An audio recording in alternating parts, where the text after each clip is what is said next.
Hello and good evening. We just wanted to let our audience in the streaming know that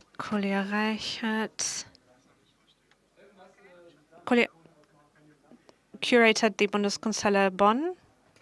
Hello. That we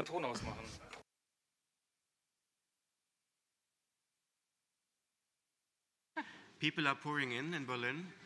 We are starting Berlin time today, which means 1:15. Please be back in 5 minutes. Thank you.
Ich glaube nicht an I don't believe in people as sovereign agents. I believe that all matter has its own effects, that stories and topics and matters, as well as languages and media, always have a say in the matter, that they also design and shape themselves. I think that everything that we look at looks back, and that the gaze of the other does as much with us as we do with it. I believe that that is magic, the efficacy of all things, and I believe in this magic. Welcome, dear guests, dear audience and participants, to the second part of the Congress, The Future of Critique. And I would also like to welcome everyone joining us from the live stream, so to our audience joining us online. What you've just heard was more or less a quote, not by me, but a book that is currently being debated a lot and that has also been reviewed a lot, and it has also received a lot of prizes, awards, The Blutbuch by Kim Lorison. And this is a quote, the one that I mentioned in the beginning, that doesn't really talk about critique itself, but it still fits or ties in very well when today we want to talk about the future of critique, as we've done, or as we did last year last week at the Bundeskunsthalle in Bonn. So everything that happened last week, you will be able to watch online. The whole live stream is available online. It was a very rich, a very fruitful debate that we began last week, and I would like to introduce some of the thoughts that that we heard last week today, so that you also, everyone who wasn't there, will be able to understand what happened. So on the one, as we can already see in the introduction of this Congress, it's a very complex issue. Since the Paris Salons, the end of the 19th century, a lot has happened. Last week we started with an image of these salons from Paris with the a lot of art, a lot of paintings, a lot of images, and a very clear reception and a very clear judgment or evaluation of critics, male at the time mainly, and it was also very clear business model. They worked for very few media houses and were also paid very well, and this is not the case anymore today. I would also like to more or less quote Georg Kreisler, 1959. Today, more newspapers have a bigger circulation because of music critics, and this is why I now can also have a career as a music critic. And it was very easy at the time. It was very clear who sends and who's the recipient and who is the intermediator. And now it has become a little bit more fluid. Little internet told us this in a very, good manner last week. They talked about the legacy media and these traditional media. Of course, they don't have the central role anymore that they had over the last few decades because of the digital media and the many, many platforms and the plurality of voices. We now have a very different situation, a very different basis. So pro-complexity is a sort of basic situation. And that brings me to the second aspect, because it seems as if everyone can take part in the discussion, but of course that's not always true, because there are also hierarchies, and it's also a question of availability, and there are some monopolies that are only broken at a first glance, but actually not really. There are criteria which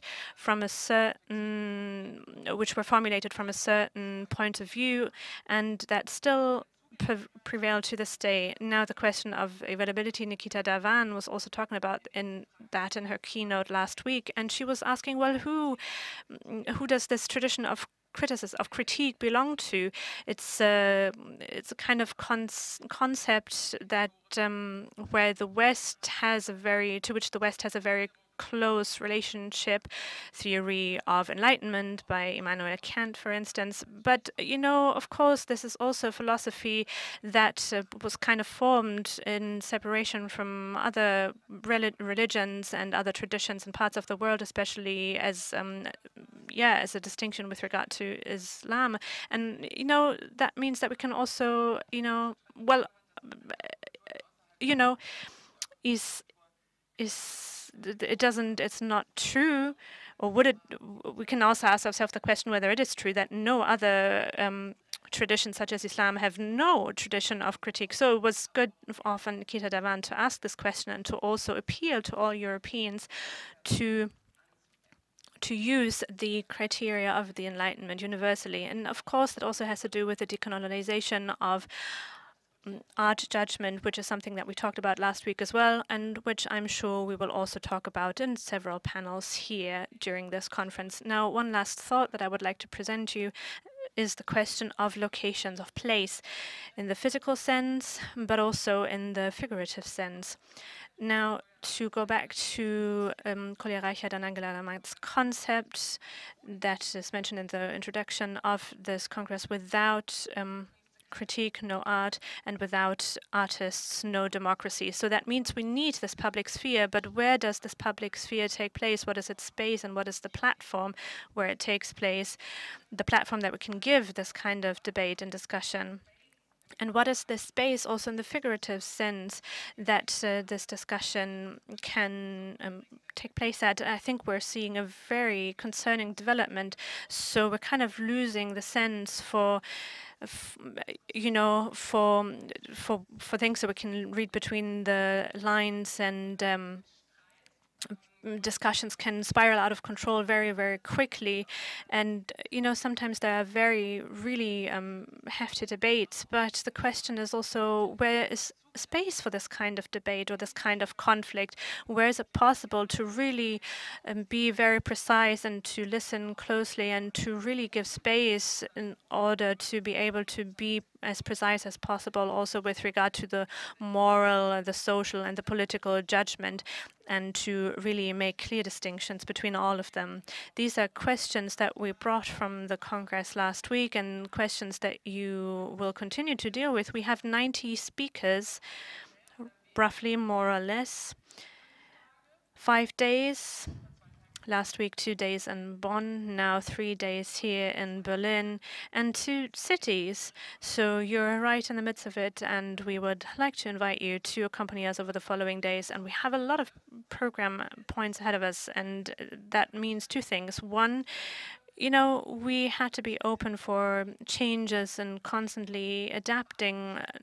We didn't just have problems with the German railways and certain diseases, but we also had some organizational issues. So please have a look at the website if you want to see the current program, because there you'll have the most up-to-date information with regard to what is happening when, because what we printed in the flyer isn't always the current state. So, and the second thing that is important is that we have a lot of participants for this big conference in 2 cities, and I would really like to thank them. First of all, the Akademie der Künste would like to thank our partner organization, which is the Bundeskunsthalle in Bonn. Eva Kraus, the director, is currently on one of these trains that have some technical issues. We'll hope that she'll be here later, but Kolja Reichert is here representing the Bundeskunsthalle instead of her, and he was also one of the main curator of the program together with my colleague Angela Kalama from the Akademie der Künste, and I would like to thank them for having designed the program in its current form. Another partner is ICA, Art Critic Association, led by Ms. Perrier, who also gave a keynote last week. And I would also like to thank all of the participants, many of them that you can see on the program associated either with the Akademie der Künste, because maybe they are members. So thank you very much to all of our members that you're really supporting us. And many of them are also associated with ICA, so this Association of Critics. And that shows you how close this cooperation was. And the Bundeszentrale für politische Bildung, in particular, two of their members really supported us also financially. And we also had an organizational team, and I would just like to thank one of them sort of representing this team. Dorothea Walter, Anna Otto, Isabel Schlenter. These are the main people that made sure that this conference is a success. And it is, of course, also a great project of the Akademie der Künste. I only have had my position since October, and it's fantastic that one of the main big project is this one that really shows all of the main or ties and connects all of the different elements of the Akademie der Künste. One, the section art, and then of course the former director of Herzogenrath, who also supported us with some ideas, and then we also have a lot of members that supported this organization and the archive as well. And thank you to Werner Hegewart and Sabine Wolf from the archive, and we'll see examples from the legacy of some of the arts critics that were gathered from the archives of the Deutsche Akademie der Künste. But we'll hear about this a little bit more in due course. So thank you very much, and now I would like to hand over to Kolja Reichert, who is representing the Bundeskunsthalle Bonn.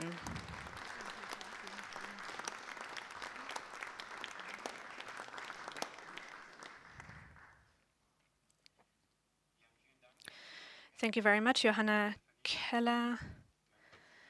I will speak instead of the director of the Bundeskunsthalle, Eva Kraus.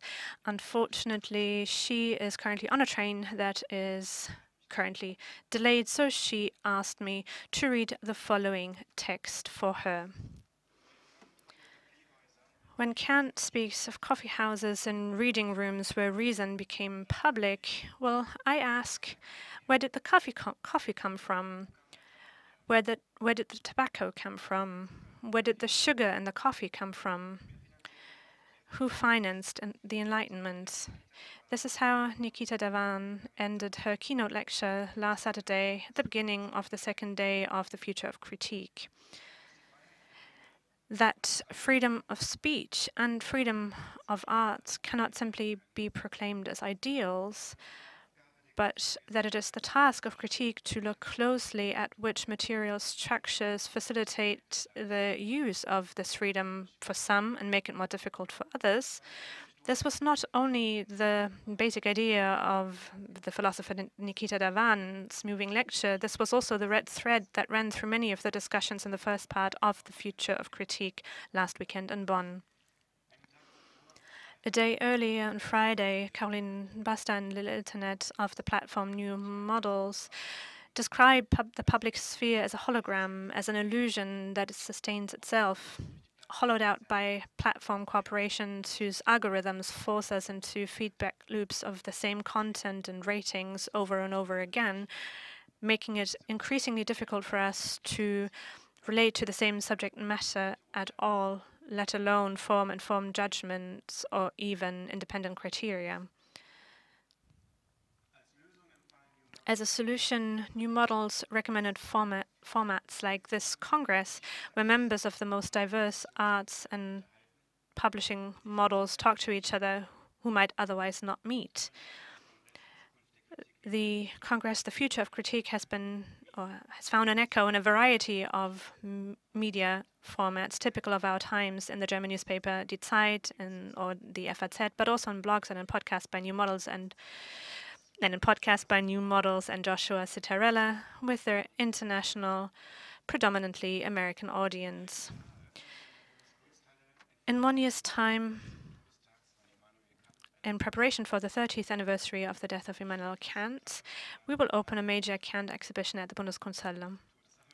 Now, 300 years after the death of the author of the Critique of Judgment, now, what is the state of social judgment? What about moral judgment or aesthetic judgment? Johanna Keller already mentioned the difference between these three. And what can aesthetic judgment in particular do that the others cannot? That is what these 6 fruitful days in Bonn and Berlin are all about.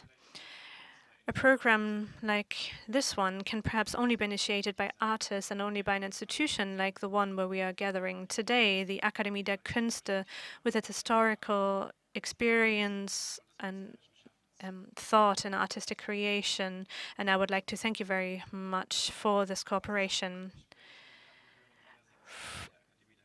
From numerous conversations with members of all sections of the Akademie der Künste, as well as with the Art Critics Association, ICA, and the DFG Research Training Group Cultures of Critique, Angela Lammert and Kolja Reichert have curated a rich program via literature, theatre, film, music, and the visual arts. We are looking to see what has so far united them all, and that is the public sphere.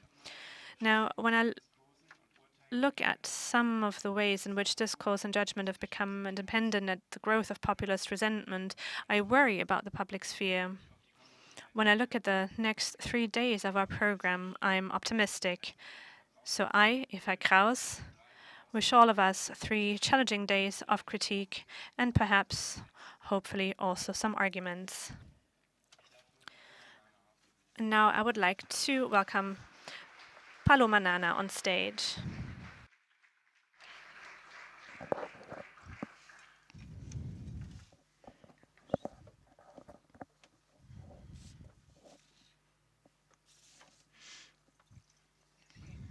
Thank you so much.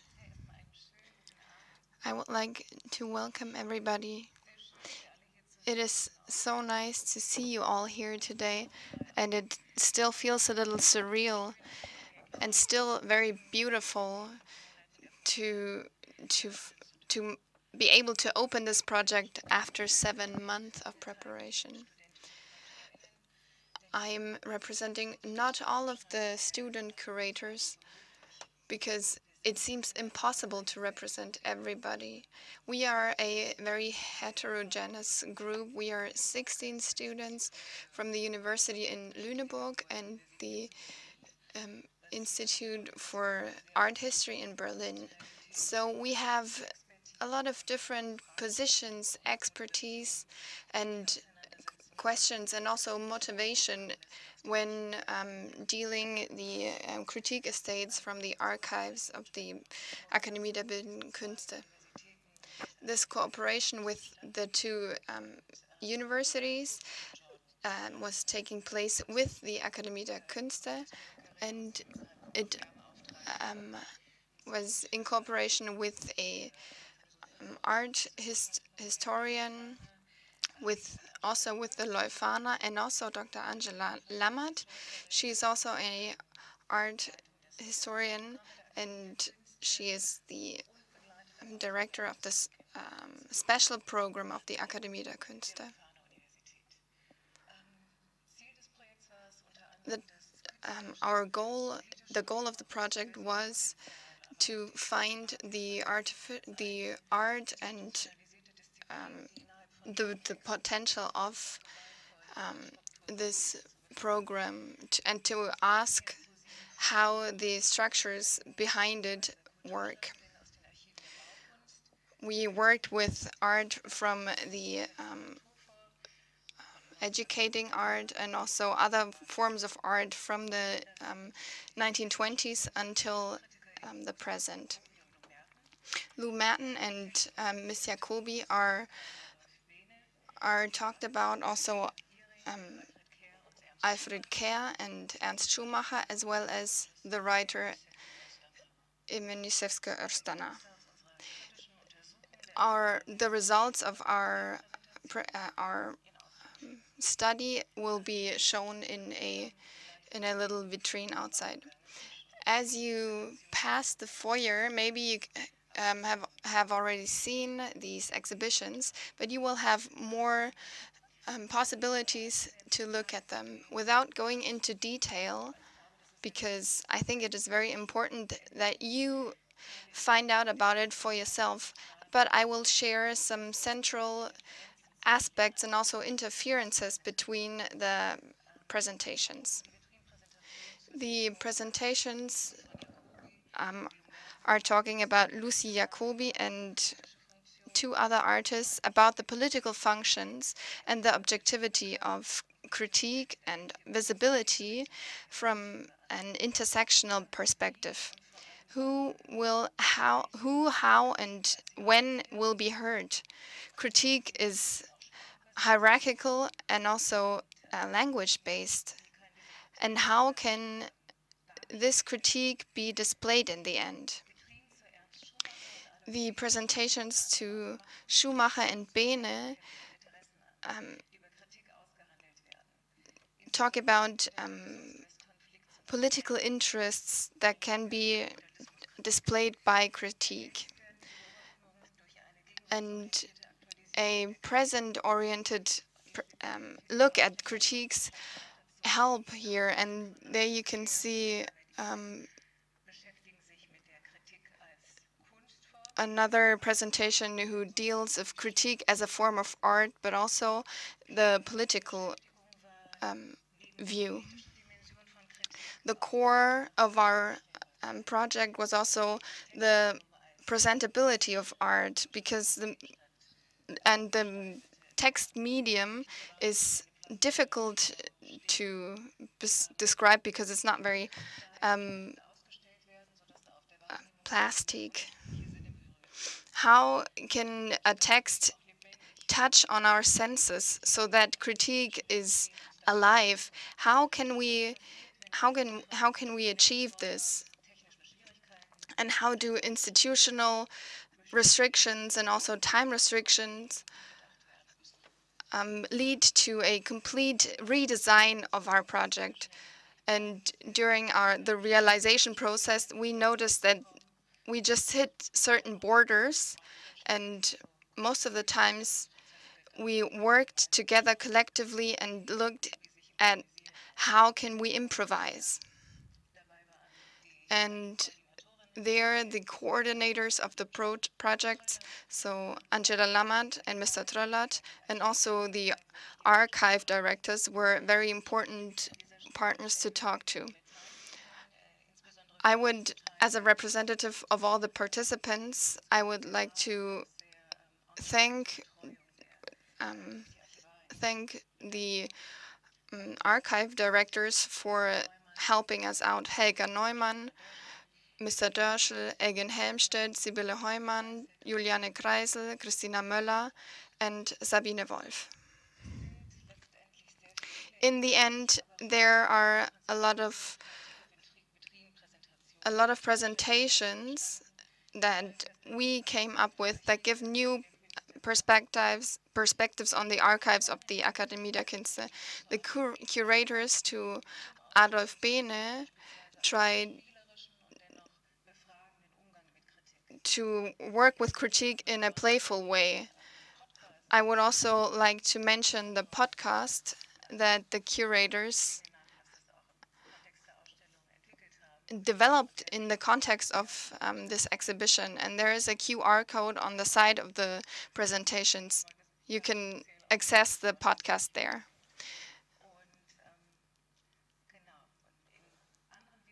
And in other presentations, as for example from Schumacher, Merten, Jacobi, Östermann, but also Care, aspects like color, texture, reality, and composition play a very important role, as well as finding coherences between the forms of art and also to make them accessible.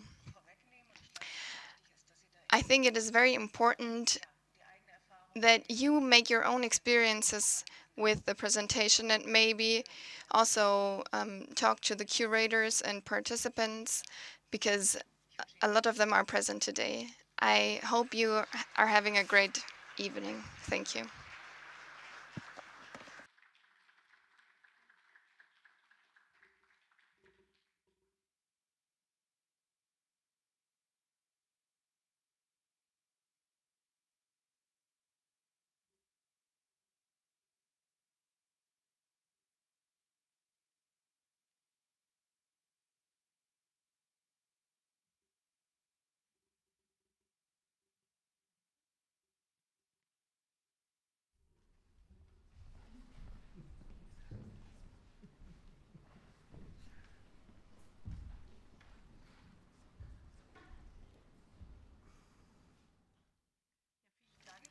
Thank you very much to those who spoke before me. And now you will listen to a play in praise in the highest tones. I will read a part of the play. It is a play that is played by a lot of different musicians at the same time, by an orchestra or an ensemble, by musicians who try to take the highest notes from their instruments. Every musician will try with their instrument to take the tone that is one lower and then try to exceed the highest tone that is controllable, as well as the next higher not controllable notes. And wanting to reach the highest notes, as well as the tempi of the notes that are possible in a technical way. That is a praise for the future of critique. The ensemble Mosaic Berlin will play this play. Thank you so much to Bettina Junge, who plays the flute, Simon Strasser, oboe, Christian Vogel at the clarinet, Ernst Sorberg at the synthesizer, Chachatur Kayan, who plays the violin, and Mathis Meyer, who plays the cello. Thank you so much to everybody.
Thank you very much.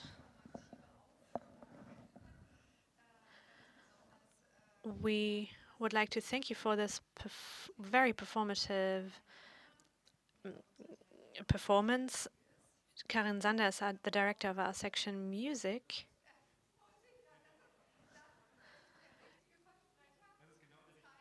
Unfortunately, the speaker wasn't using a microphone, so I didn't hear the joke, but she says that it shows how transversal we are in our section. But when we asked her whether she would like to open our part here, or the part of our conference here in Berlin, we were thinking of a wall performance, which, however, she did in Bonn. But in the breaks, you will be able to hear parts of that performance here on the screen. So thank you very much. And thank you very much, Arno Treiblatt. He is in the visual arts section. And in Bonn, he started the party, so to say, in Bonn. Now I'd like to welcome Kolja Reichert, who you have already heard. And he is discourse curator at the Bundeskunsthalle Bonn. And he started as a critic and is now working as a curator and is also very successful. And, that shows the kind of phenomenon and topic that we're dealing with here. Angela Langmet, head of interdisciplinary special projects at the Akademie der Künste. I would like to briefly introduce her as well. And she put a lot of work in the preparation of this event with her fantastic team. So give a round of applause for her. Would you like to say something? Okay, so for me personally, it was a huge honor. I was invited by Varatharajah with members of the visual arts section of the Bundesakademie der Künste.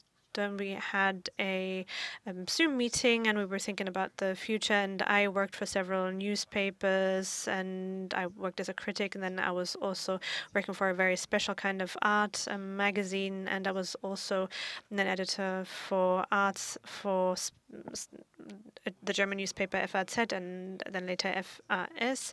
And there are also different representatives here in this weekend who used to be critic and are now institutions. Yeah, it might seem a little bit logical, and we're going to talk about that tomorrow during our panel discussion on that topic. And now, thank you very much that you invited me at the time, and thank you very much for the Academy to decide to turn this into such a huge congress, and thank you very much that the Bundeskunsthalle decided to participate. And, maybe we should mention some names from the working group. Yeah, we started the discussion. Robert Kudelka, Sigrid Zelensky, Wolf Herzogenrath, we've already heard his name. Karin Sander was also part of the whole process. There were also other people, Arno Treiblatt. But, and that is also part of the Congress, and that is the internal debates that we had sometimes, during the pandemic, even with all other sections, Wilfried Wang, Linda Herbling from the visual arts section, for instance, to name but a few, Manu Sangaros from literature, Katrin Röckler. And that's how, we were able to realize very quickly that through the lens of critique, we would be able to look at the transformations very, very closely. And, the Akademie der Künste is a society of artists. This was really championed as an important issue, which I think is very interesting and very, good. And, it's also part of this Congress. This morning, we already began with 2 workshops. And we ended with a workshop in Bonn with Artists at Risk, which is also associated with the Akademie der Künste, and also with an audience. Everyone is an expert, as we read, or as we've mentioned earlier, in order to enter into dialogue with each other and to see how we can deal with different forms of critique. We discussed a work from the exhibition next door, which was also reviewed in Die Zeit, and we talked about that in a small group. And it was good to see, it was also interesting to see that we had a smaller audience on the last day that all participated, and we had a big, a very intense discussion with regard to what it means to critique, and that there's a bit of a dissonance with regard to whether people want to critique or not. We also talked with Gabriel Lester, an artist, and during that discussion, it became clear what it actually means to publish works of art, and we weren't really able to measure all of that in numbers. And you will also receive a feedback with Georg Seslin and Max Linz. There we had a very intense exchange with them, as well as with a group of practitioners and architects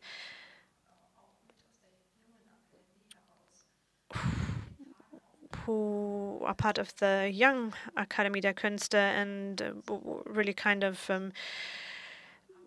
followed this thread.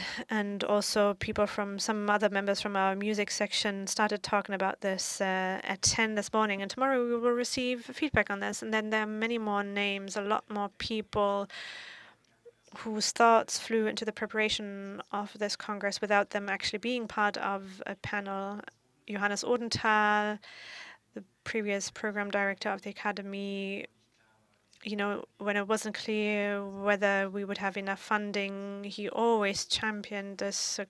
He really always supported this Congress. Karin Sander, Wolf Herzogenrath, Herwohl, but also from, also the Candice Bright from the working group, Arnold Reibler, Raimund Kummer, Nele Hertling, Robertus von Amelungsen, Marcel Odenbach, Adrian Piper, Luc Tollmanns, Birgit Hein, Robert Hütjewika, Siegfried Zelensky, Katrin Röckler, Wilfried Wang, Andreas Feil, Manu Sangares, you've already mentioned him, Ulrike Dressner, Georg Seslin, Cornelia Klaus, Leonie Reinecke, Caroline Neujoks.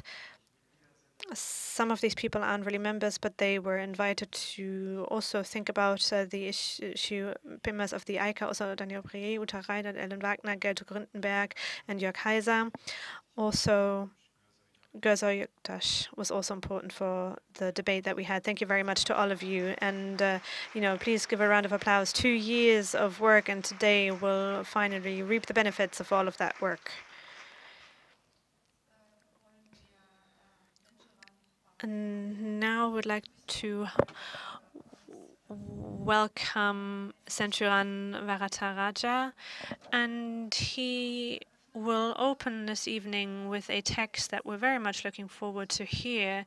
He, if he talked about himself, if I'm being asked where I'm from, I say I come from speechlessness, and I think that is a very important precondition under which we can listen to what he has to say to us. In 2016, he published a book. There has been a lot of reviews about it, and it was very important for us to talk with him about it when it's about, the connection between theory and art and what power art has as a critique. Then he is a very important, a very good example, and we're looking forward to your speech.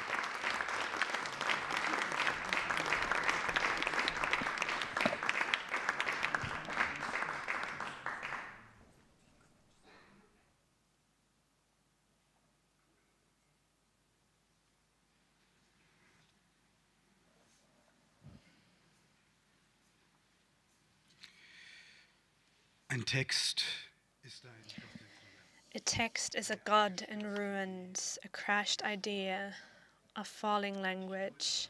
The patience of our eyes, the willingness to follow these runes, their order and principle, the shape in which an idea in this text will appear to us, the shape in which this idea will appear to us as a text, to follow it into the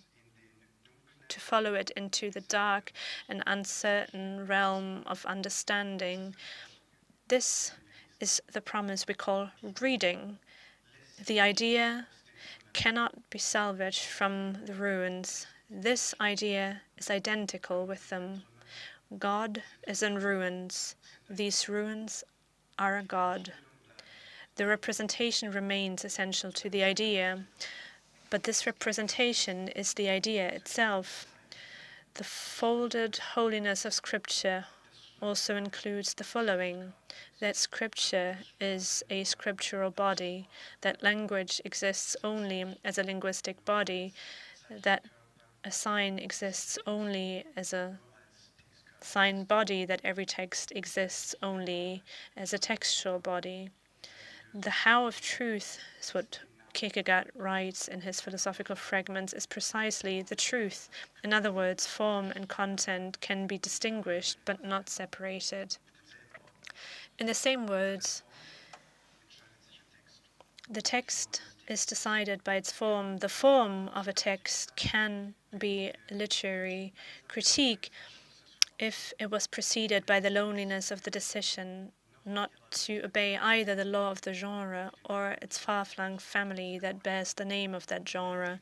When a text needs neither its consolation, the comprehensible desire not to remain alone in this language and not to remain misunderstood, nor its embrace the familiar circumference of the breasts of countless fathers and countless mothers, when a text follows not the syntax of our mouths, but the curved sentence structure of our slow fingers, when a text can confess to the wound of words, when the text tells itself differently, meaning with other words.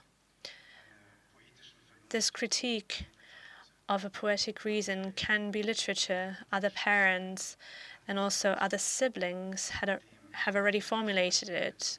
However, talking publicly about literature, but also the tendency and consistency of contemporary German language literature, the reality of its imagination, production, publication, distribution, and reception, lacks in a necessary prerequisite, the condition for the possibility and reality of a poetic critique, the receptivity and sensitivity, the patience and gentleness of hands that are ready to pick up the debris of a text, each individual piece.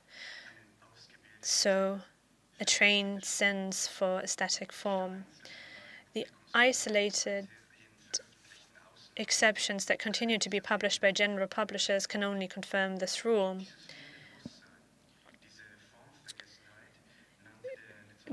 The literary scholar Winfried Menninghaus in 2015 called this lack of awareness, this forgetting of form, contentism, the damaging reduction of a text to its content, to what it says, instead of the unreserved willingness to listen carefully to how a text will have said something to us. An aesthetic experience in the staggering fullness of the sensual concept remains bound to this. The representation, the form, is essential to the idea, the content.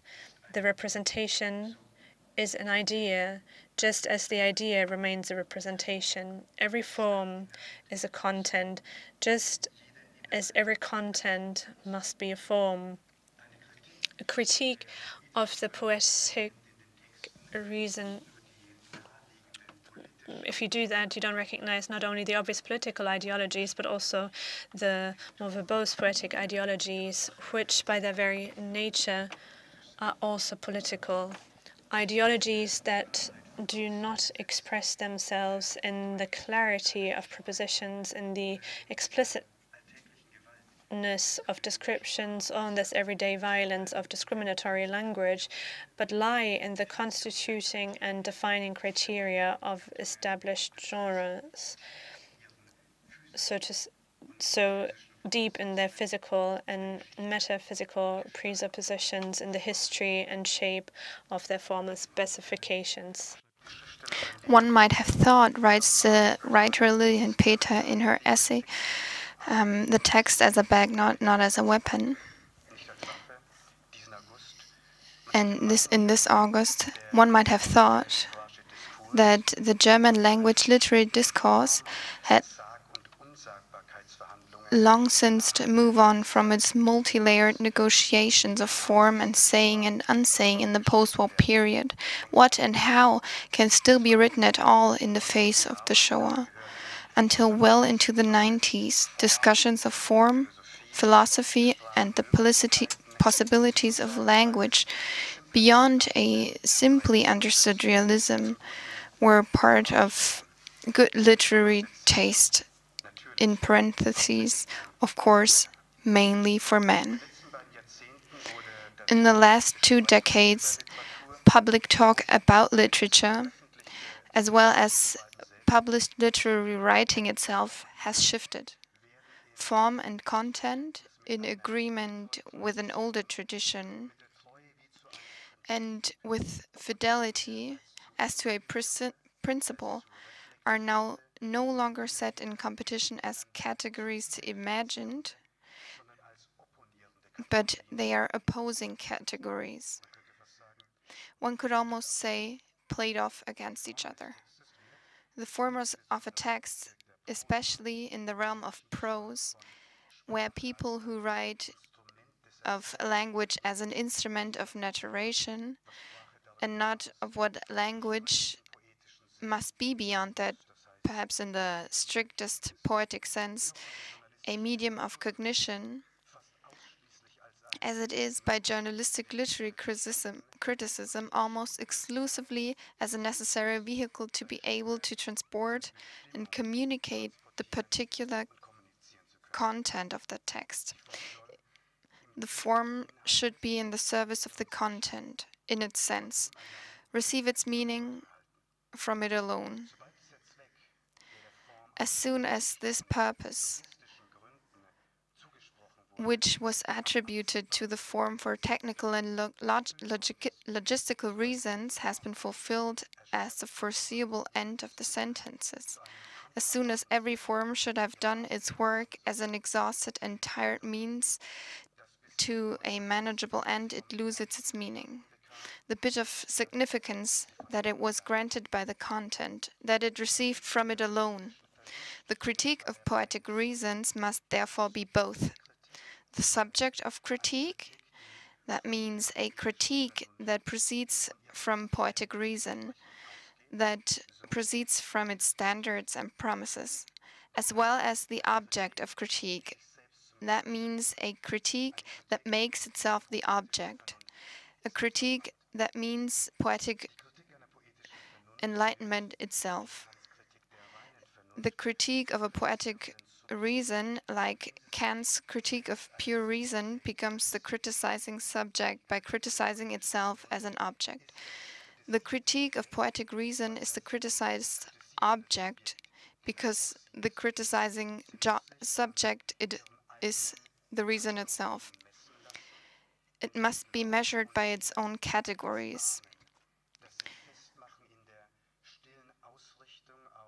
It must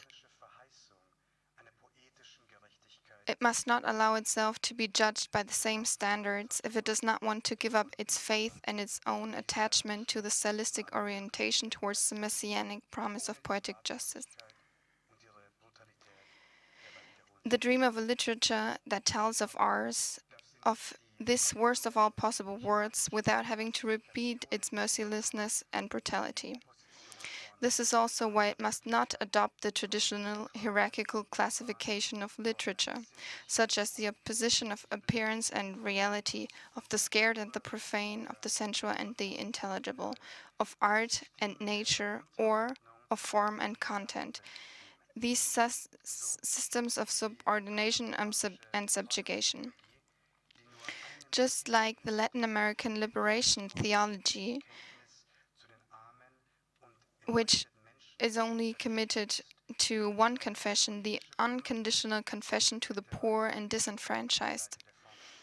A poetic reason must consequently stand on the side of form, in order to let the forms come into their own and make their claim. For this reason, poetic reason must also refrain from shaping a text according to the classical arrangement of the arc of tension, which, as the literary scholar Camille Paglia described it, was not only modeled by the dramaturgy of a male orgasm, but in this form also subordinates every word that prepares the climax, its arrival, in which it leads up to it, to this apex. Everything written before this climax is in the service of its solitary place, of this throne. With the vision of another, a just reality, poetic reason must find a form in which every sign in a literary text is of equal importance and can stand on the same line at eye level. The dignity of an individual sign must be identical with the dignity of all signs. In dealing with each individual sign, all other signs stand and fall. Stands and falls also the text. The privileging of content over form can be dated back in European philosophy to the pre-Christian Parmenides, a decision in favor of the mind and against the body, which was formulated by Plato, and in whose long, unpredictable shadows we still stand today, and especially in literature. The Parmenidean argument in Platonic philosophy, which has been quoted and paraphrased by the Christian apologists and the church fathers, from the Neoplatonists to the philosophy of modern times and beyond, right up to now, is easy to reconstruct. From it speaks a disappointed theory of knowledgement. Because our senses can deceive us, in the matters of truth and knowledge, we cannot rely on the body and its sensual organs, but only on the mind, on the reason alone. In this taking of sides for the inner before the outer, the spiritual before the materialistic for the body, and this decision, in which the intellectualization of the emergence of the division of labor can also be read, just as a preference with an economic tradition, a religious, philosophical, and artistic canon has also been showing since the beginning of time, can be seen.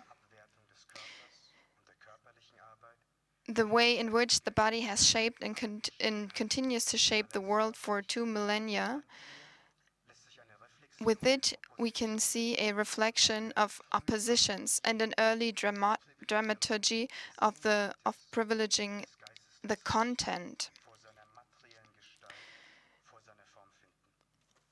of the spirit of the science before its material form, before its form. But there is no spirit without a body, just as there can be no body without a spirit. Vowel characters in Tamil grammar are called uyir eletu, and consonant are called soul letters, consonant are called body letters. The consonant vowel-like linking characters are called uyir me eletu, letters with body and soul.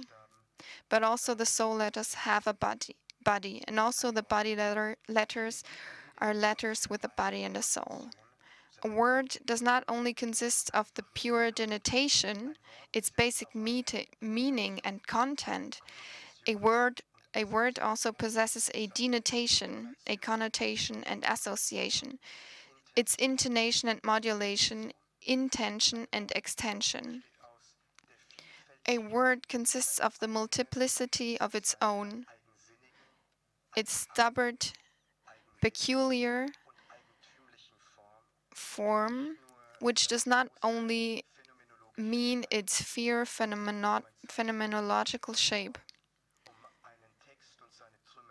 In order to be able to read and pick up a sign, a word, a text, and its debris, we must be receptive and sensitive. We have to have the time and delicacy of hands ready to recognize its constantly multiplying and modifying manifestations. Literary language is not the language of communication. It is not the language of communication.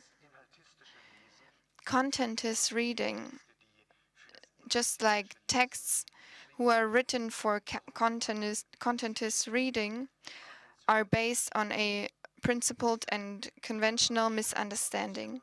This literary production and reception starts from an idea of language as an instrument of speech, but not from a language that wants to go beyond speaking and therefore also points beyond speaking to understand its own poetical sense. In an interview with the Bayerischer Rundfunk in 1974, Ilse Eichninger said, "Language, in contrast to all other possibilities of artistic discussion, is indeed a means that is also used as a means of communication, not also, but only as a means of communication. And one is not used to seeing it as something else, namely as a means to silence. For example, when someone paints or makes sculptures, one does not say, with this stone you could have done something else, or with the colors you could have done something else than, for example, your pictures.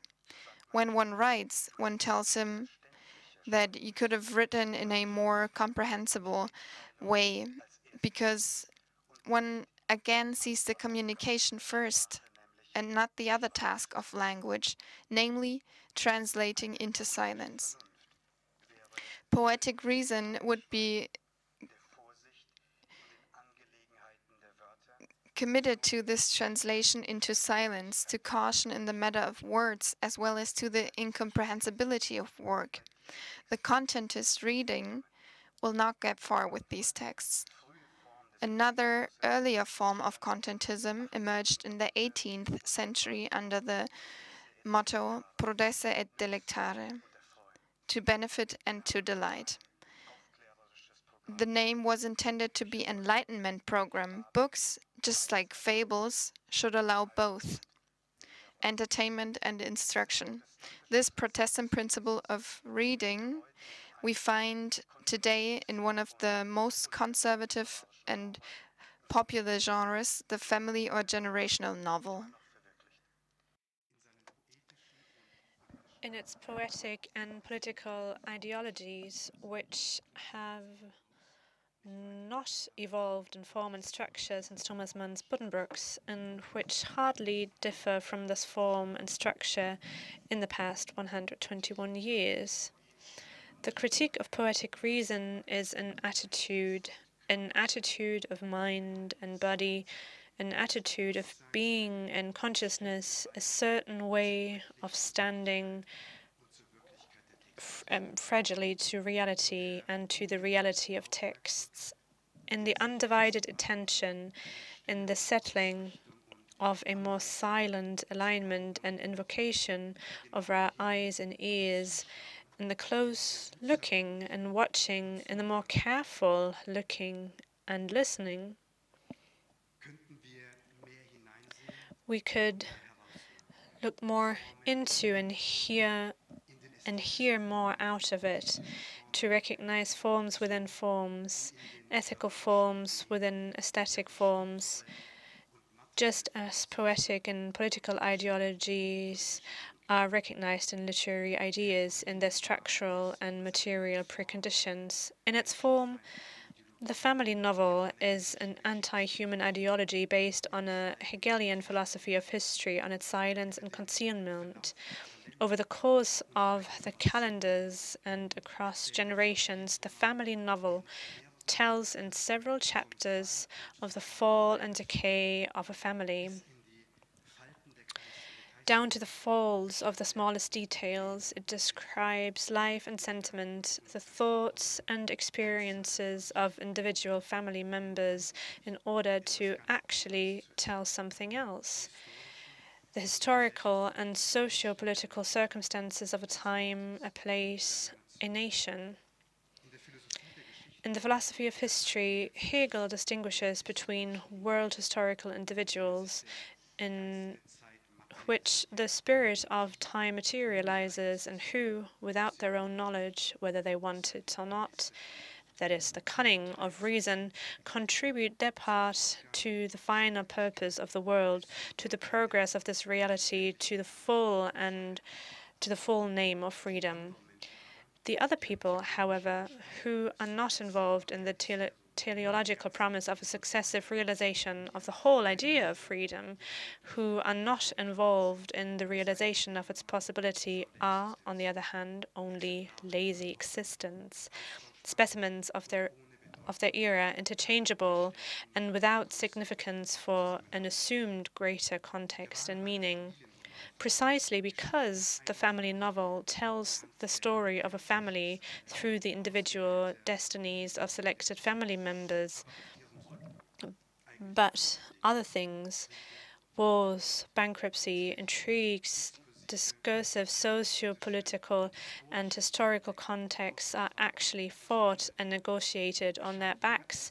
Each individual person in the family novel appears only as a random and always available representative of a larger and more important problem. One could say, as an example of the history in which that person was placed. The particular is mobilized in the name of the universal. The individual is subordinated to the general according to Plato's ontological hierarchy. Precisely because of this formal construction and constitution, the family novel still corresponds to the principle and the idea of prodesse et deletare, of use and pleasure, of teaching and entertaining.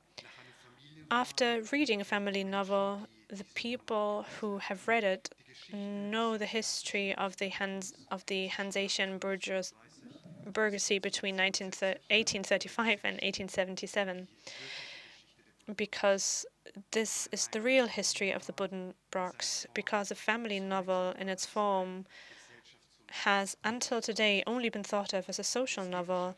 The aesthetic experience, however, is fundamentally different from the transmission of information from a regional geography or history book.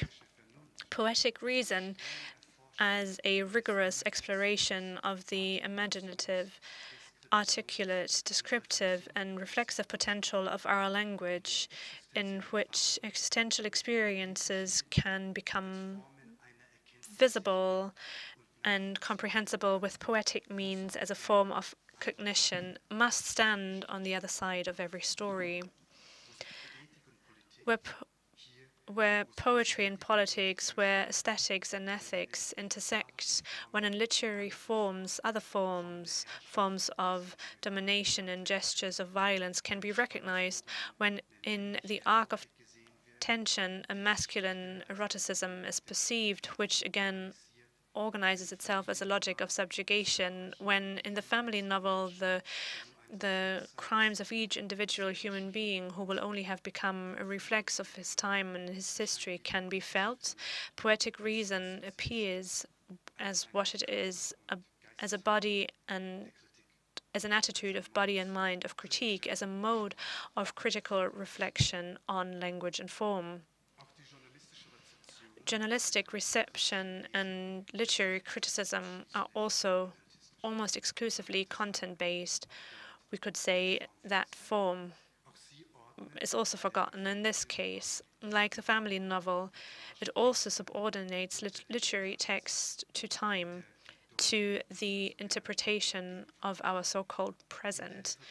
In literary criticism, novels are no longer read with an aesthetic interest and a poetic sense, out of an aesthetic need and a poetic desire, with a trained sense for language and form, for dramaturgy and narrative economy, for composition and arrangement, but with a discursive concern that misconstrues itself as a political interest.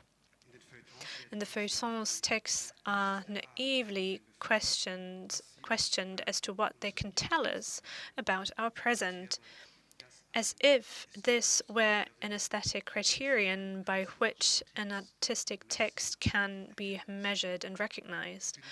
For journalistic literary criticism, literature has become a secondary event, a mere commentary on our times, rather than an event in and of itself. A commentary that allows them to carry on the journalistic business of the day, the literal obligation to the day. Literary texts must be secondary. The feuilleton, the arts and culture section, is a continuation of the politics section. Every literary text is examined to see whether this text can be the book of the hour or the voice of a generation. Literary texts are measured by extra literary categories such as political explosiveness and relevance to the discourse. And again, we see that the what dominates the how. It is not the work on form and language that is examined, and not whether a literary text can live up to the claims that it formulates itself, not whether a literary text keeps the self-formulated promise, but whether and how a text reacts to political events, how and whether a text can be a political book and can articulate contemporary discourses or can be integrated into them. In the novel Tausend Serpentinen Angst, the debut of the Black theatre author Olivia Wenzel, the Süddeutsche Zeitung wrote in 2020, by bundling or mainstreaming the discourse of identity politics in a single character, the novel is able to discuss all the key problems: the overly generous concept of violence, the educational dilemma, the eternal conflict with the concept of class. And this review gives itself away. The reviewer has betrayed him or herself in the reading. As early as 1959, the US writer Flannery O'Connor wrote in her essay The Aim of Fiction of precisely this fundamental misunderstanding of a reading that seeks the existential shock of aesthetic experience and of an information-based reading, of a reading that is willing to follow a text and its ruins into the intricate realms of understanding, and of a reading that is interested in facts and summaries, of a reading that multiplies meaning and significance, and of one that reduces the text to its content or an assumed time. Some people have the notion that you read the story and then climb out of it into the meaning. For the fiction writer himself, the whole story is the meaning, because it is an experience, not an abstraction, but it is from the kind of world the writer creates, from the kind of character and detail he invests it with, that reader can find the intellectual meaning of a book. Once this is found, however, it cannot be drained of and used as a substitute for the book. As the late John Peel Bishop said, you can't say Cézanne painted apples and a tablecloth and have said what Cézanne painted. The novelist makes his statements by selection, and if he's any good, he selects every word for a reason, every detail for a reason, every incident for a reason, and arranges them in a certain time sequence for a reason. He demonstrates something that cannot possibly be demonstrated any other way than with the whole novel. Mit anderen Worten, in other words, the representation is essential to the idea. Everything in a text is significant. In the same words, a poetic reason is not oriented towards what, but towards how a text says something. On the smallest detail, on each individual character, that's where the text depends on. The text depends on them. A poetic reason, its critique and its patient allow us to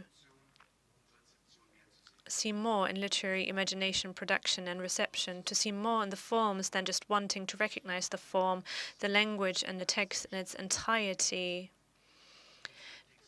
to surrender ourselves to the texts instead of approaching them with an interest to which the texts must be subordinated.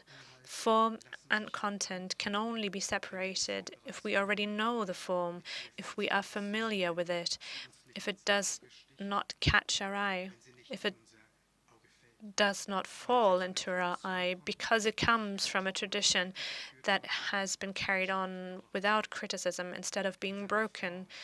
The text is decided by its form. The form of a text can only be a literary critique if we dare to dream of another literature beyond the established forms in the history of violence, if we dream without family in the loneliness of this resolve, and without the names of the genre, without comfort, and in the self-consciousness of remaining not understood, without false fathers and false mothers.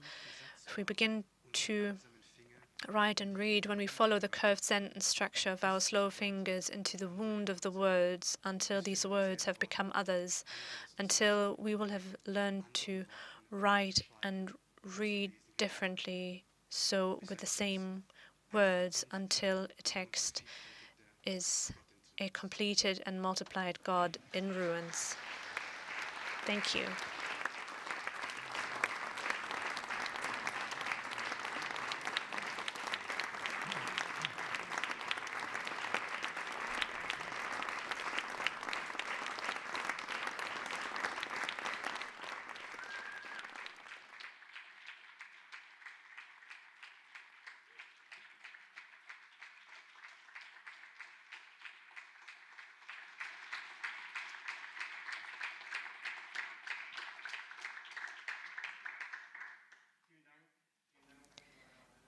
Thank you very much, Senthuran Varatharajah.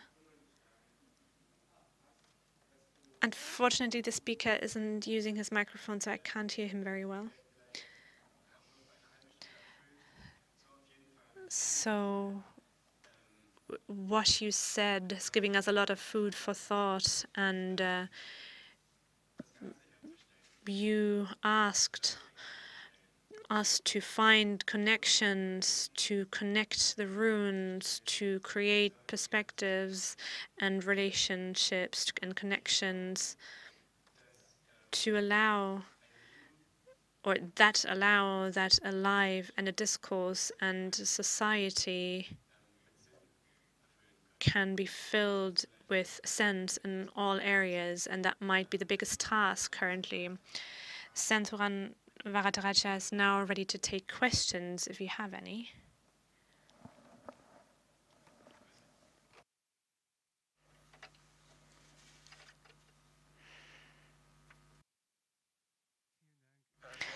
Thank you so much. That was so impressive. Caution, I'm using normal language. What I think is so interesting that there are the moments where people are silent, and you talked about this in different parts of your text.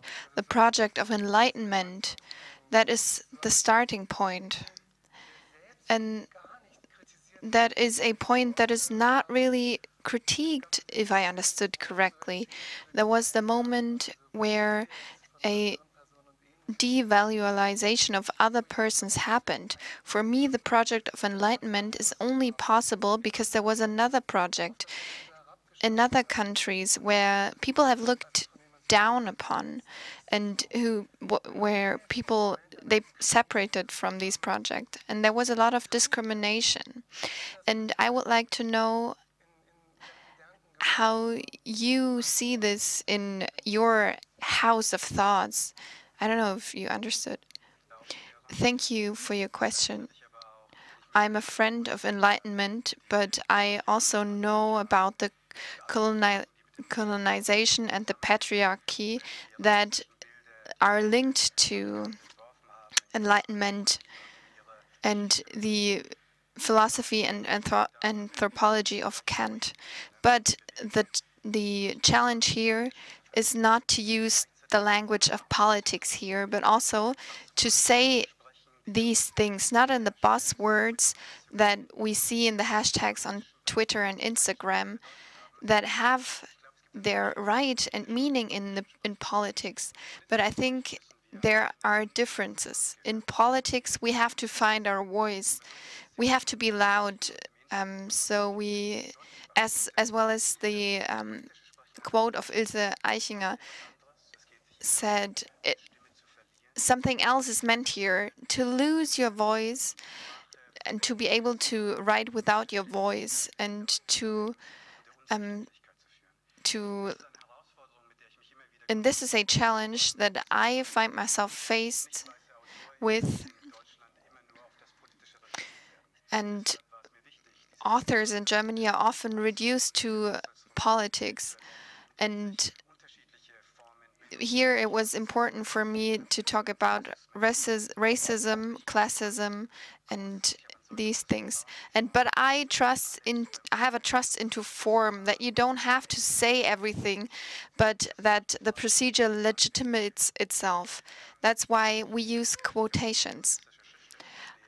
I see myself as a queer feminist author, and I see another work of art, and I try to understand these voices as different references. And I think I don't have to say this again, because the form and also the direction and the discretion and the intention of this text are understandable in a different way.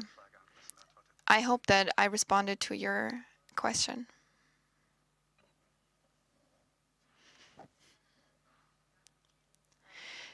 Thank you again for your presentation. That was very moving. And I would like to ask the role of the body that is in the poetry of reason, where it normally has no place. And I'm very thankful for that. And I would like to ask about the language as a room of resonance, not only as and how you would think further, and how also the body of the audience can come into resonance with this language. Thank you for the question. We have to understand reading as hospitality, opening the text towards us and also the body of the text towards us. We have to be hosts for the text, and the text has to be a host for us. The first experience of people who started reading late, it's words that break us and not a material object. And I also think that when writing a text, we have to prove the the Bible, because the bodily dimension of the text is not so important. This can be proven by biographies. Racism was very present for us when we came to Germany. We were called monkeys and everything. And in the language of my parents that I don't really speak. And this is a language that was automatically and directly linked to death, that meant the death. To be able to talk Tamil in the public space means that people are killed and women are burned alive.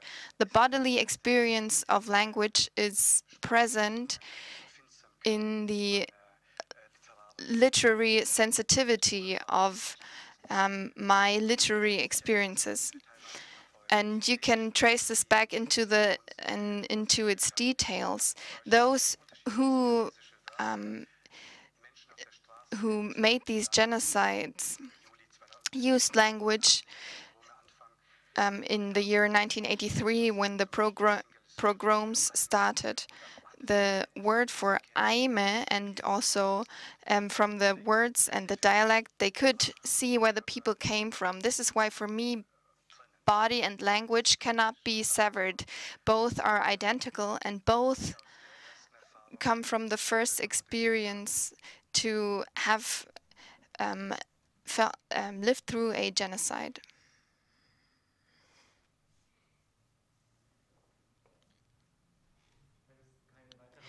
If there are no further questions, Angela, we will proceed with a break. Thank you so much, Senthuran Varatharajah.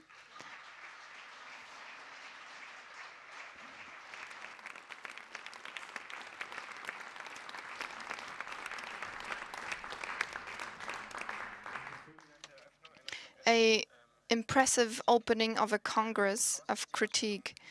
You will find the exhibition outside, but you wanted to say something, Angela. The exhibition is open, and I would like to ask you to come back here at 8 o'clock for our evening panel. Thank you.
Noch im Foyer befindlichen Gäste zurückbitten in den Saal zum nächsten Panel. Kann man mich hören? Ist das Mikro an? Danke.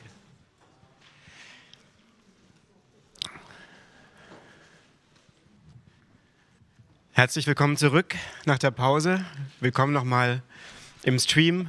Gute Nachrichten. Meine Chefin, die Intendantin der Bundeskunsthalle, Eva Kraus, ist inzwischen auch in Berlin angekommen. Sodass ich nochmal auch dir persönlich, Eva, danken darf für diese Unternehmungslust, dass du dem gemeinsam aufgesetzten Diskursformat Studio Bonn über gesellschaftliche Infrastrukturen und die Commons, zu denen wir auch die Imagination zählen, dieses Megaformat hinzugefügt hast. Wenn jedes Wort, jedes Zeichen und jede Silbe zählt, dann lässt sich die Bedeutung von jeder Geste, von jedem Strich, von jedem Klang wahrscheinlich nicht an fest vorgefertigten Rahmen, Formaten und Containern entlang beurteilen. Dann empfiehlt sich wahrscheinlich ein Begriff, wie ihn Guattari in den 70er Jahren ins Spiel gebracht hat, das Transversale.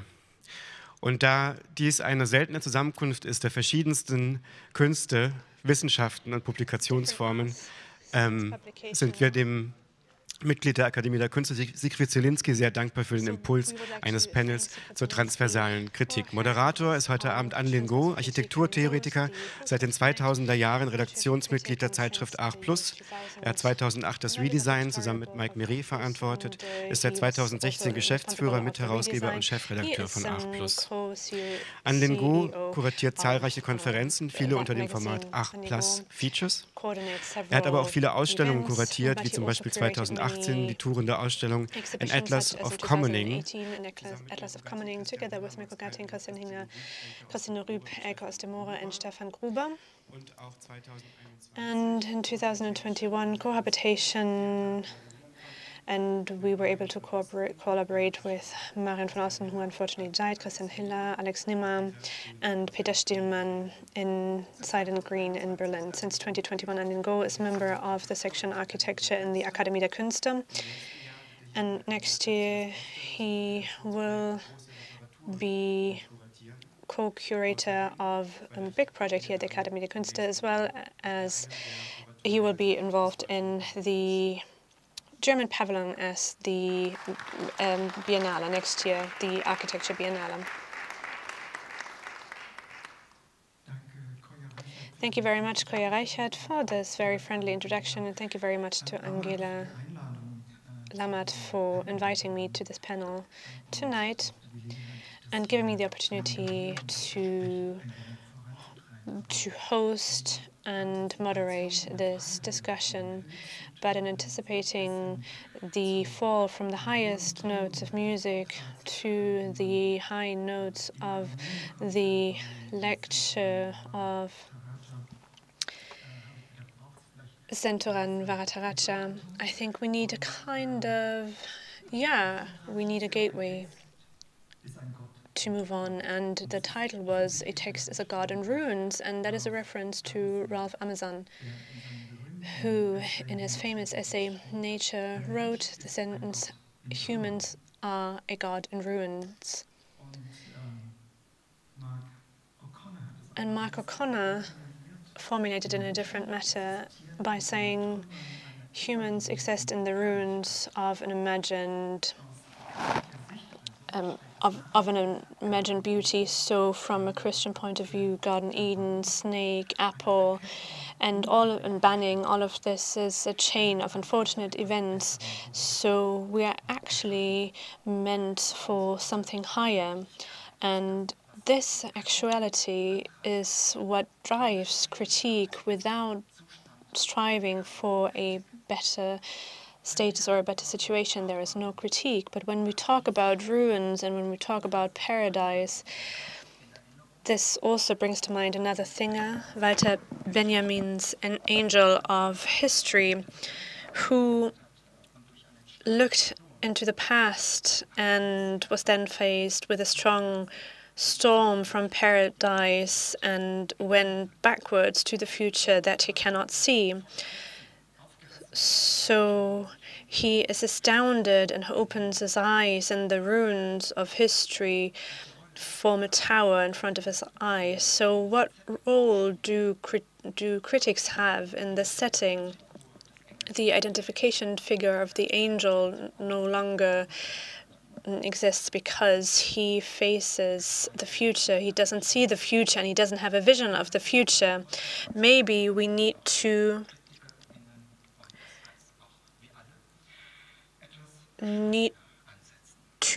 be a little bit more modest when it comes to the role of critics and critique. Maybe critics are only ruin men and ruin women that don't unite that has been ruptured, but that get rid of the rubble, of the debris, in order to create pathways for the storm coming from paradise, to give it a different direction and to influence the direction in which the angel of history is being driven to.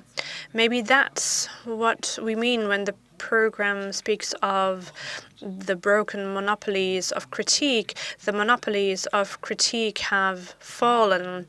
Now, let's begin with their ruins. Let's begin a new critique in which everyone can participate, that everyone can build. And this talk with Jimmy Robert and Elke Bippus is going to be one element of this building, and I want this debate to be a practice of critique, so a social practice.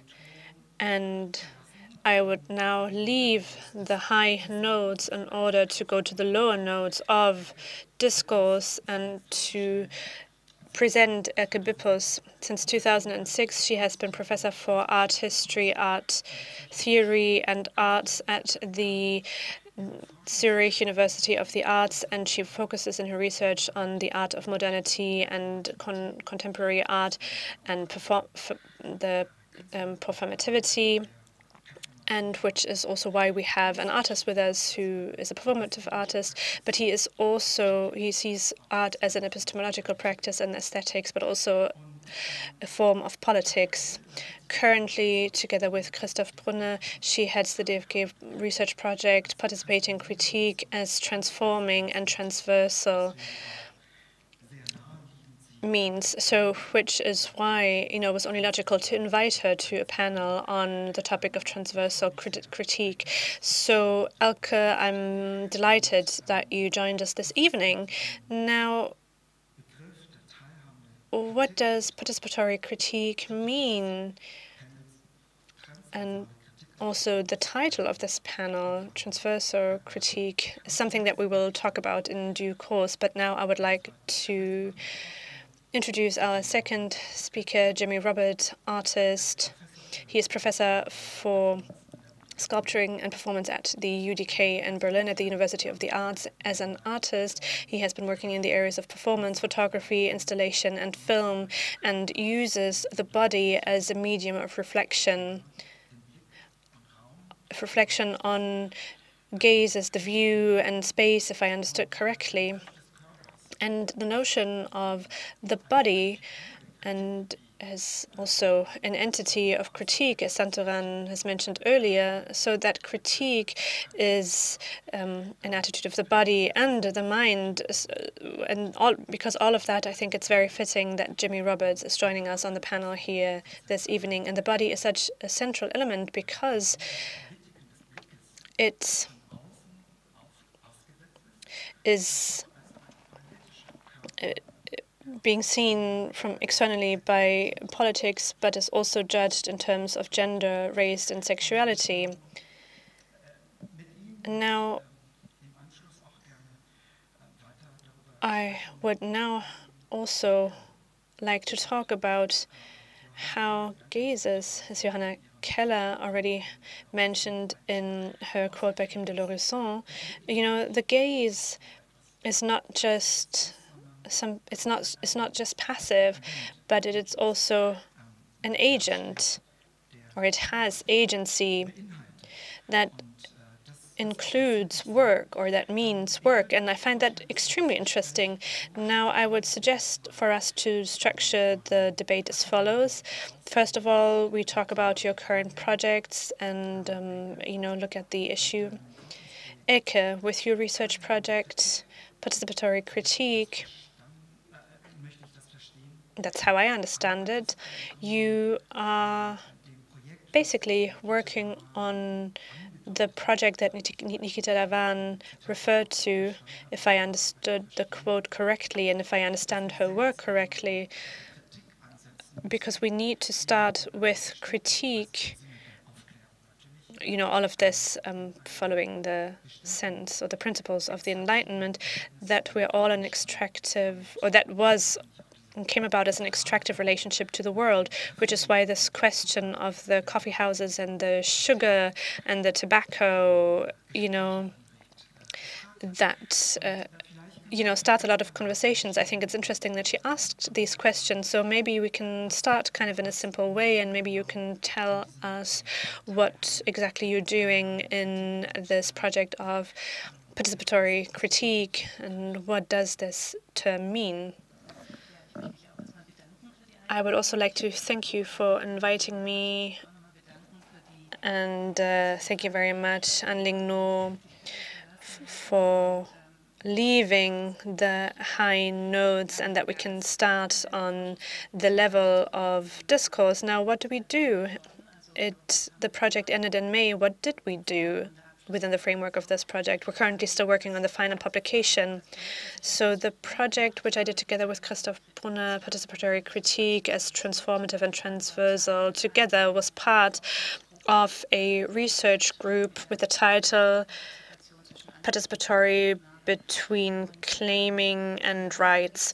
So there seems to be a certain focus that we have, and that is the question of participation. I think that is important, because you just mentioned Nikita Davan, and we could look at it from a different perspective, the decolonization of critique, but we looked at it from the side, or from the perspective of participation, and we assume that participation was for a long time a positive, emancipatory notion. When we think of the arts in the 60s, for instance, the death of the author, that enables the birth of the viewer, that activates the viewer, addressing it as an active person and not staying in a passive kind of perception. That is what participation meant at the time. But in politics, it means being able to take part in democratic decision making. And since the 1990s, this emancipatory view has changed this view of participation, and it received a lot more negative connotations, and nightmare participation in a way, that in this participatory society, all of these, a lot of elements of participation got lost. And then, of course, also the disappointment of the social movements, Occupy Wall Street, for instance, or protests during the Arab Spring, for instance, where we saw that participation is an endeavor that carries a lot of conflict, and that we need some aspects in order to realize or implement participation. But we didn't want to get rid of this notion, but we wanted to strengthen it, or we wanted to give it a certain political dimension back. And so in German, we have two words, Teilhabe and Teilnahme, and they both mean participation, but there's a difference between the two. So we assume that there's a conflict dimension of participation, and we were able to explain it through the words of Teilnahme and Teilhabe, so the two German words for the participation. We can all go back all the way to antiquity. We said Teilnahme means actively participating. You can influence the processes in which you participate. And Teilhabe is more a passive momentum, meaning you're always already part of the process.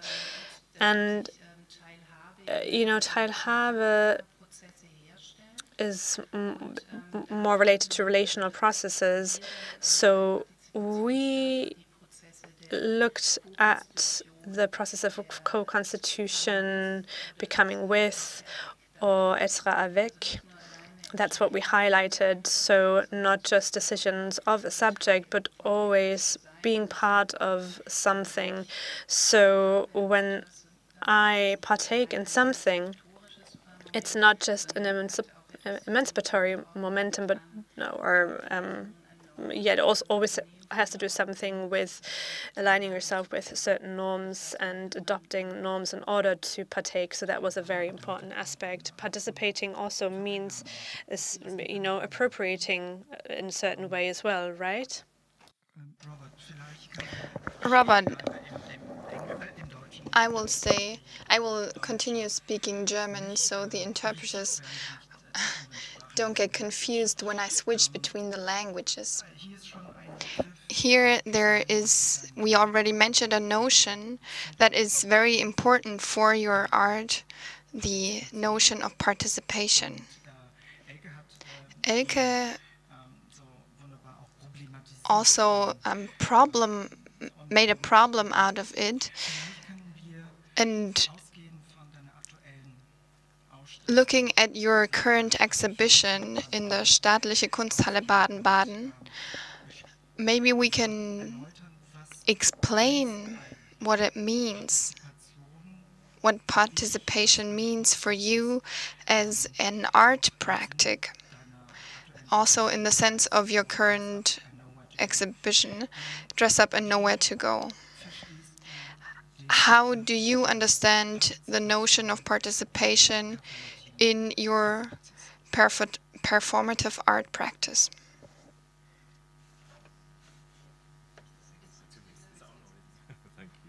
Thank you for the invitation to contribute to this talk.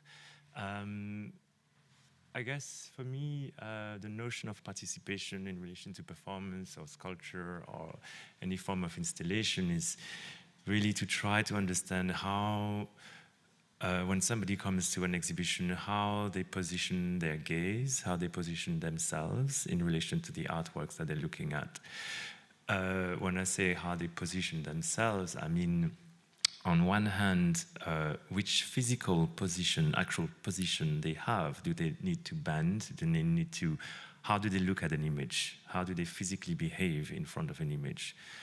But it's also the position, which position they have in terms of political position. So I guess, in terms of this notion of participation, it comes to the same thing in a way. Like, who am I when I'm looking at this image, and from which point of view am I looking at this image? From which history, which knowledge, which experiences, accumulated experiences I'm looking at an image from.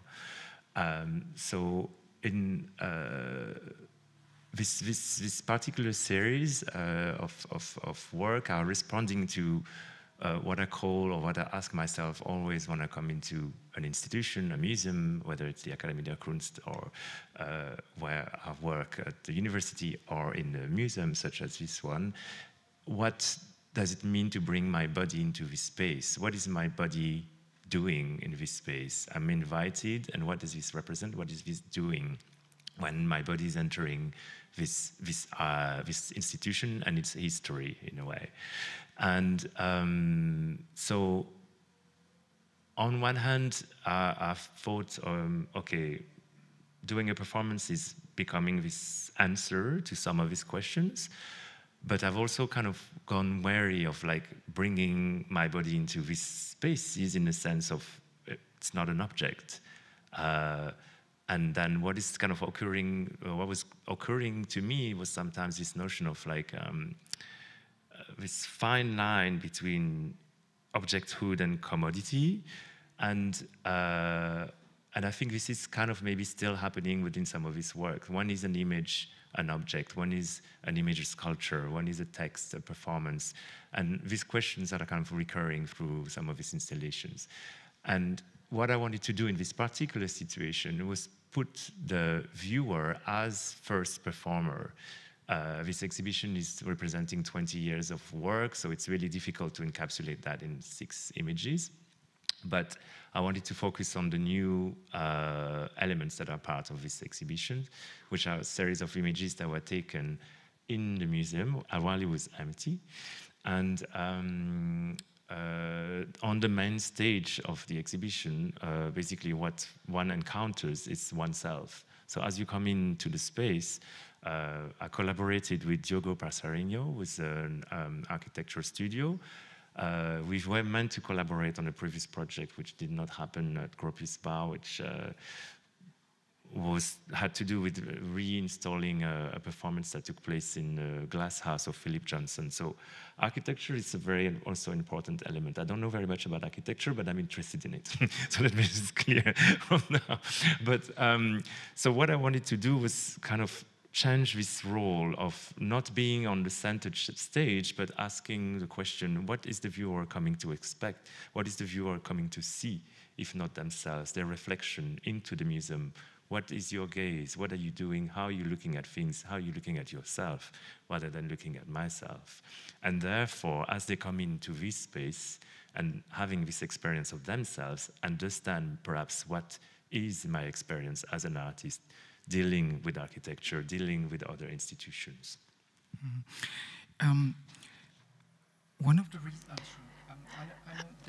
One of the reasons why you also talked about your body and why you include your body, as I've read, is in a way the failure of representation. And we are at the center of this in the discussion around the question of participation, as this was also the trial with this background that to try to solve the representative problem. If we see participation as a form of solution for the problem of representation, if we understand it this way, how, Elke, do you understand this notion in relation to criticism? So, can I participate and be critical at the same time, as being critical needs a form of dissent, so not being identical with what you're faced with? Do you link the notion of participatory critique, the moment of critique? Okay, I will have to talk about this a little more. The project that I followed, one of them was micro practice forms of resistance and transversal mediums. I think what we focused on was from a practical viewpoint to see critique as a practice. And with this, to change the notion of critique to distance. This is not our idea. Critique as a practice is an idea of Michel Foucault, who fought for this idea and also connected it with a procedural moment, and he saw a procedural momentum in this. And I think that there, the notion of transversality is very important when responding to the question of critique. If there is no distance, how can we critique something? The notion of transversality, we already talked about this. It came to light in the 90s in the art of field when talking about, when reflecting on aesthetics and politics.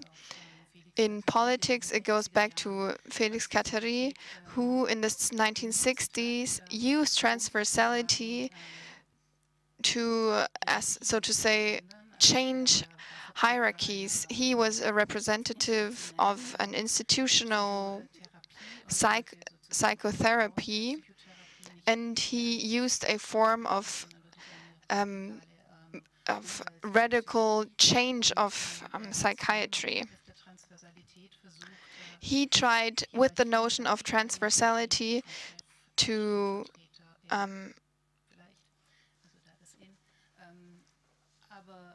use these vertical hierarchies and to change them, and also with regard to hierarchies that are horizontal, to also change these hierarchies. In psychiatry, he had people who peed their beds and who were very he worked with those people, and for him transversality was a medium to break up these logics and to transverse them. And here the notion of critique is not about being an object of critique. Is this really, is the object of critique, am I critiquing this object? But no, where is the connection with critique? When going back to Roland Barthes, who problematized this, the distance to the object. This is what we link with critique. This has already been mentioned, to face every little momentum of language. This is not connected to critique, but in his text he works in a way that he says that these two notions cannot be disconnected. Critique can be formulated in an aesthetic way in poetry. Here we focus on aesthetic practices. What is the role of form in this? What pictures in society are being made possible through critique? It is not the critique of art that I am interested in, but the critique that comes from art, and also the aesthetic form. So what world is presented by this, and where is it used in a critical way? And here also the performative momentum finds its way into it. How can we lead to change ourselves, or maybe how can we lead to a different thinking? You said that the transversal leads to getting rid of hierarchies. So how we call it a practice of transversing. So we just entered the discussion about performativity. And this is what we are interested about in the works of Jimmy Robert. What we are discussing with this symposium is the loss of experts and the role of the experts. And this is why we think that critique is in crisis. And for me, it was very interesting in our previous discussion, Jimmy, you said, well, in a way, actually, you are not really interested in critique. And for us, this made us understand what you understand, what for you is critique, because what you are doing is looking at your environment in a critical way. You look at everything in the room with its transparency and the stage and the role of the speakers. where you are in passive, where the one part is passive and the others are active. And for me the question is, how could we see these constellations as an experiment in a different way, as a performance maybe? What would you do with your body? And I thought that was beautiful. When you enter a room, you ask yourself, what does my body have to do with this situation? Yes, I'm not sure what the question is really, but I'm just kind of maybe have to kind of go back to this idea of participation somehow, because I feel there's something that struck me there on a personal level, which, for example, I didn't vote actively until 2012, when I was in my 30s, and which is a form of participation, right? Political participation. And I very often ask myself why, if it's a failing of understanding politics, or failing of wanting to participate, or failing of feeling represented or having a voice. And I feel very much that art, performance, what I do has become a form of expressing that ambivalence or ambiguity in this positioning, or at least try to formulate something individually in terms of, okay, what do I want to say about the world I'm living in, and how and do I have the capacity to do so? How am I think this notion of also of empowerment and came to me while you were talking, and I was really wondering, what are the tools that are making one empowered? You know, whether it's in a previous presentation, whether it's language, which I think is a very, very, very powerful tool. But in this sense, I'm also very grateful that this conversation is translated and I can access some of it, because I feel that makes also a very, very big difference. So I'm very grateful for that. What empowers one to do things, to feel allowed to walk into a space and own the space, transform the space, from which what gives one the authority, what gives one this power, because we are talking also of different forms of power. So it's many questions, sorry, and I'm not sure I'm answering yours, but I feel that there is maybe a transversality there, which is maybe a kind of a personal journey through understanding one's own position in the world, and through art and art making, try to answer this in a way, because and since then I vote. So I understood perhaps then like the meaning of my participation from a political level, but it has been a very slow journey, an individual journey. So there is this kind of parallel there, which I think I wanted to underline. Aber das Wählen ist ja ein Instrument. But voting is an instrument of representative democracy. That is not participation per se in the sense that we understand it, that our day-to-day practices are forms of politics. They are politics in themselves. In this connection, or in this on this topic, I would like to talk about the notions. We are talking about transversality. Is that a notion that you work with, Jimmy? Is that something that is important to you? Because I see that in your work, I see a lot of intersectional thinking.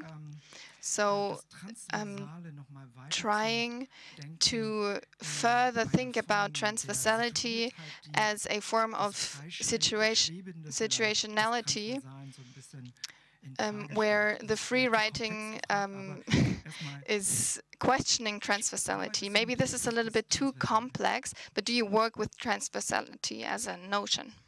To be honest, when we started the talk, I had absolutely no clue what transversality meant. So I was a little bit freaked out.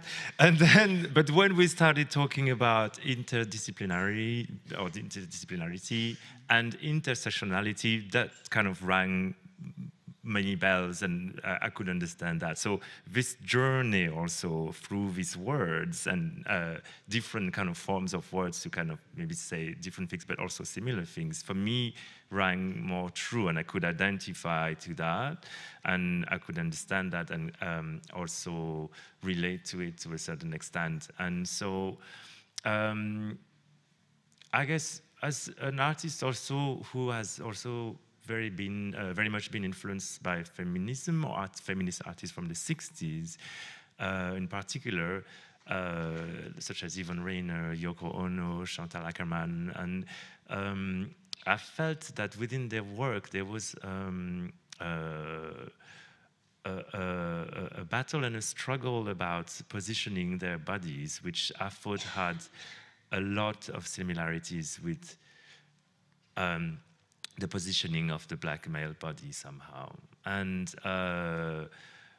one could agree or disagree, but I think for me that was a kind of leading light. Also the work of Marguerite Duras, a French writer, who was born in Vietnam at the time, Indochine. And for me her work was particularly interesting because this notion of transformation and translation, which maybe are ways of thinking of transversality and intersectionality also. How does she move from theater to film to writing a novel? All these different forms where actually she's repeating the same subject somehow, but she's finding different ways of constructing different forms out of. For me, that was very, very kind of maybe the first form of interdisciplinarity or intersectionality and transversality that I could kind of identify to. Mhm. Während die Begriffe der Interdisziplinarität und der Transdisziplinarität trans and interdisciplinarity mean or presuppose that you have a disciplinary core, so a basis from which you interact. So the concept of transversality opened the field or opened the space, opening it to the open. So opening up all of diversity. Now, when we take the notion intersectionality, that kind of means going back to the situation of the speaker. And now in that context, because it plays an important part in the work of Jimmy, that you don't just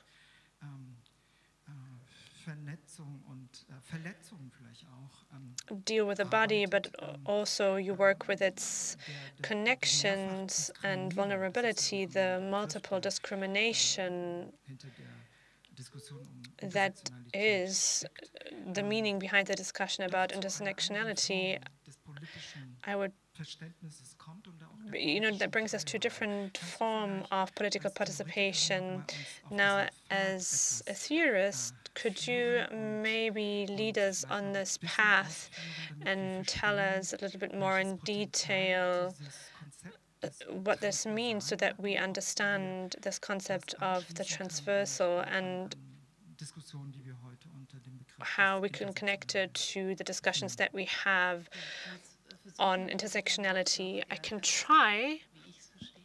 I can talk about how I see it or how I want to undersee it and how I find it interesting from the perspective of critique. I would add assemblage as another term not as, terms in a certain order, but just to see them connected. The transversal, that means diversity or acentrality, breaking open logics, going into the open. So that enables new assemblages, trying to enable new connections. And sectionality means, race, gender, class, but disability or social orientation or nationality. And with all of these terms, it tries and to enable a different analysis and thinks of identity with regard to these intersectional identities. And for me, that is extremely important in order to be able to do a critical analysis. Crenshaw, who coined this term at the end of the 1980s or brought this term into discussion, used a nice image. She was speaking of the intersection on a road, and an accident can happen from one direction, but there can also be an accident where cars come from all directions. And she is a legal theorist.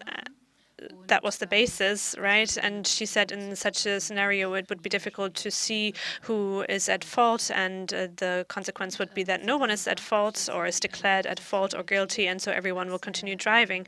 And so she, also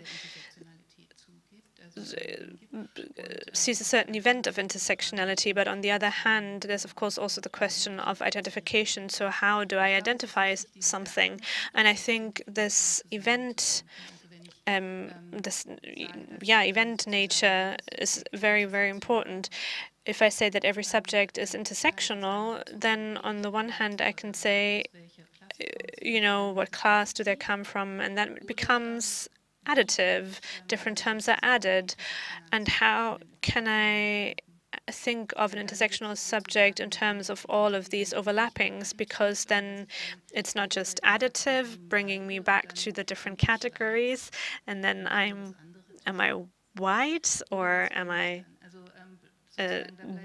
not black? So that leaves me in this binary thinking. But if I go to this overlapping theory, then I have several experiences, not just added experiences, but I'm a specific particular identity or subjectify myself in these overlappings. And intersectionality, I think, is a great means for analysis, but it shouldn't deal with strict categories, because that leads us to identity politics that are very limiting. And, how can it be that these assemblages are, that other possibilities are available? And, if Jimmy says that he would perceive this room and, kind of put a different order in, and then we would have a different kind of conversation.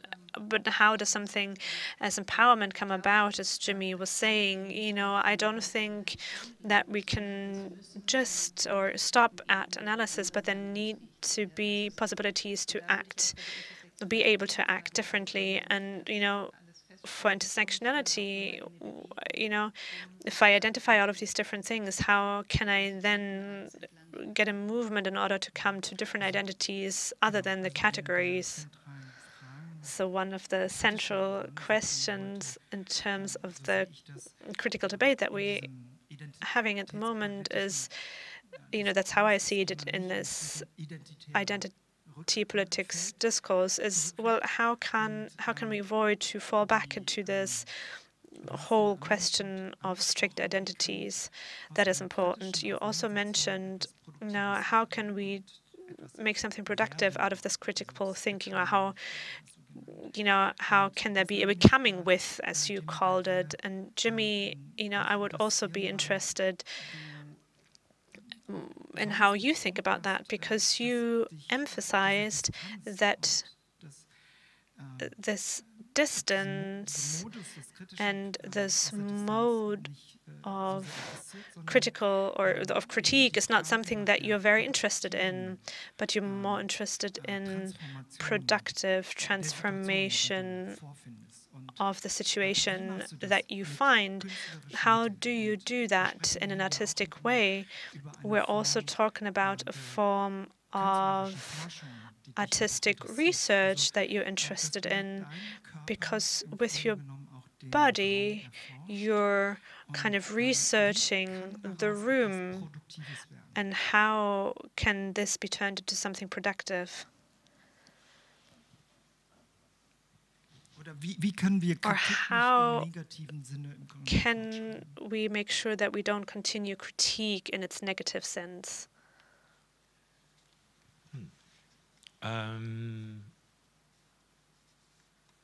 I don't know if I have the answer for this, but I could try.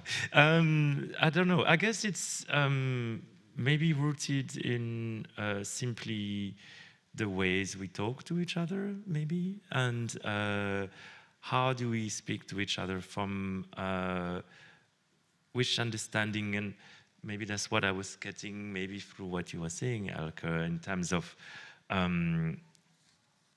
not from a kind of sense of opposition, but like listening and just simply listening and being able to kind of converse, which I think is in our current realities is very, very difficult. And I see it also a bit with my students sometimes, that critique is difficult. You know, from which point of view am I speaking about? Can I speak about such subject and such? And what I feel is important is that we find a way to just communicate, and that we try not to get, I mean, it sounds very basic, I'm sorry, but like not to fall back into like our anger and our like fears, because this is limiting our conversations, and we're not progressing, we're not constructing anything, we're just kind of going back in circles. And so if we want to progress, I feel there needs to be a lot of listening and sharing and opening up conversations, allowing conversations to happen. And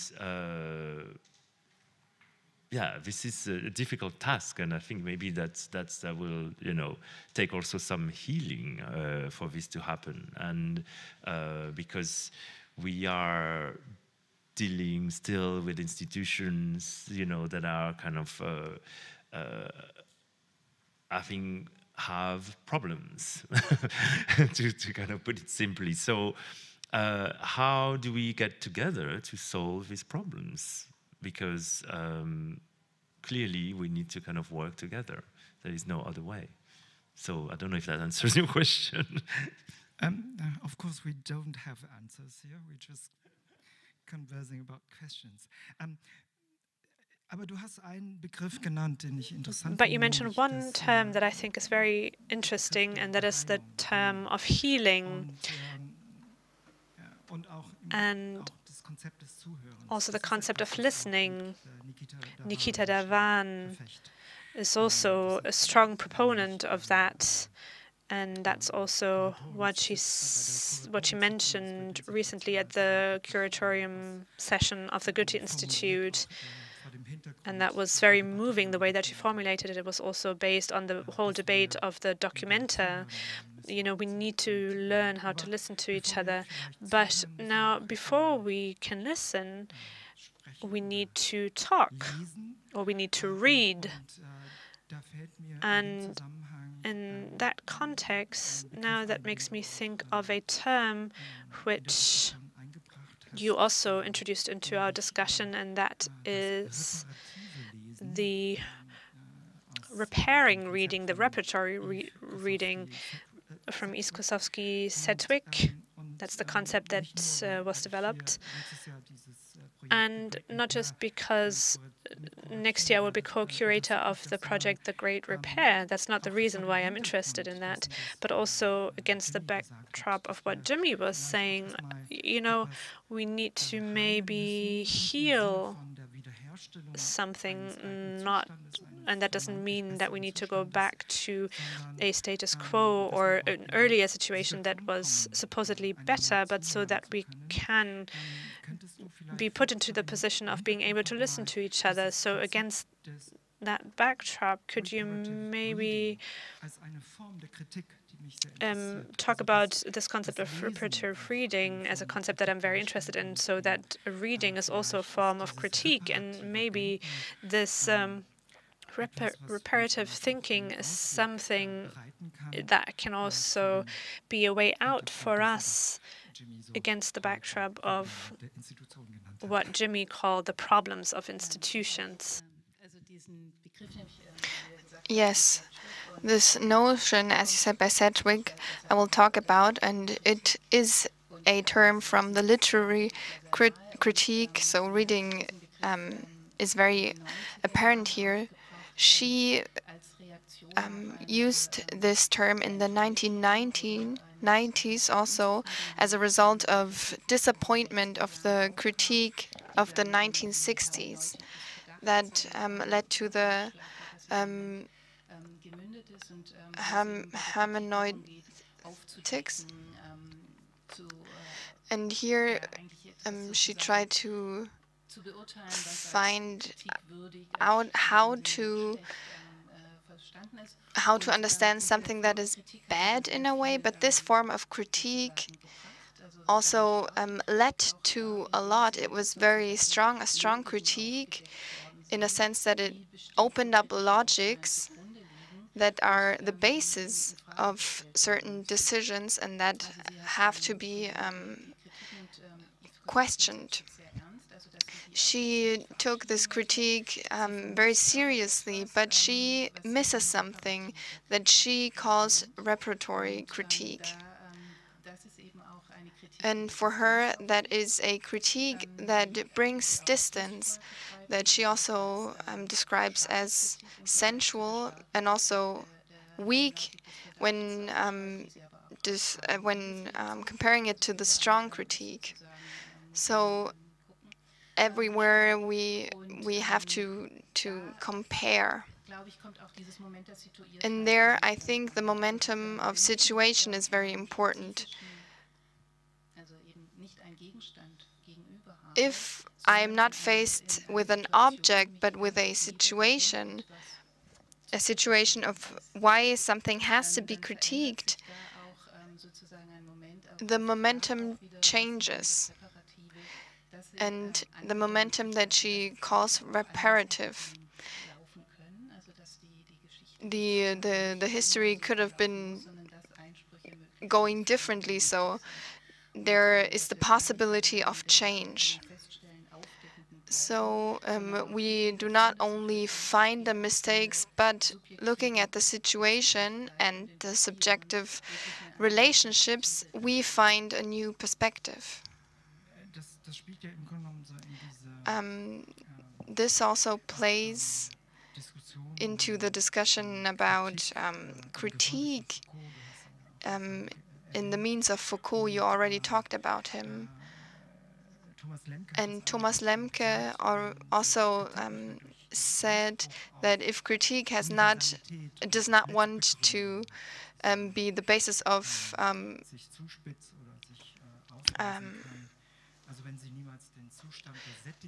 if it is never saturated critique, but is a pratique, is understood as a practice, this is the task. This is a task that never stops. It's always an experiment. And in this term of the experiment, these moments of empowerment also come into play, that I cannot fail. Failure is, or to put it differently, failure is just part of it. And that this also maybe takes away the fear of critique. We have another 3 minutes. As I see as the host here, I always have to take a look at the time. How would you looking at the backdrop of the few topics that we were able to talk about, and after this long day, and how can you, and only taking into account a few of the things that we said, and how would you, in the sense, because the project of enlightenment is critiqued here, how would you find a way out, a way that allows us to think the critical as a project in a new way? Wow, this is a hard question for the end. What would I do to rethink the project of critique? I think I am the wrong person for this, because the future of critique for me, I think is I think it in a way that is too particular. Also in the way that I act in order to develop my thinking and to change it and to open it up. I always try to work with art projects and to enter into debate with them. When we are talking about situationality, critique is not universal. We cannot think critique in a universal way, but always in particularity. We always link it to one specific time. When talking about Foucault, critique is always a new process, as you said, and there are no fixed categories for what critique is. There are no categories of critique we can work with, but we have to look at the situations and then change the critique. And we should make people more sensitive for critique. Where do we react so that something has to be critiqued?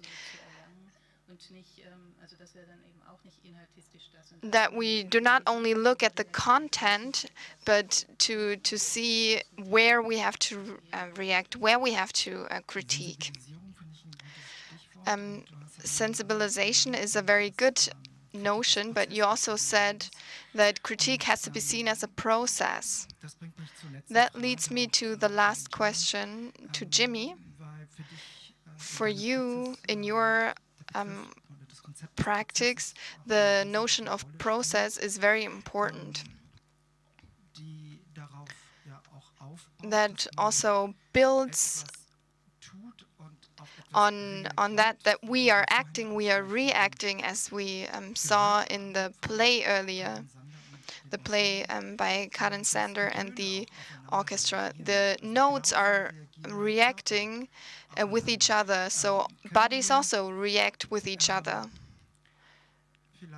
Maybe in the end, can we talk about the notion of process and also the body language, maybe to get back to the basics of what we were talking about? How can we, as persons, as individuals, that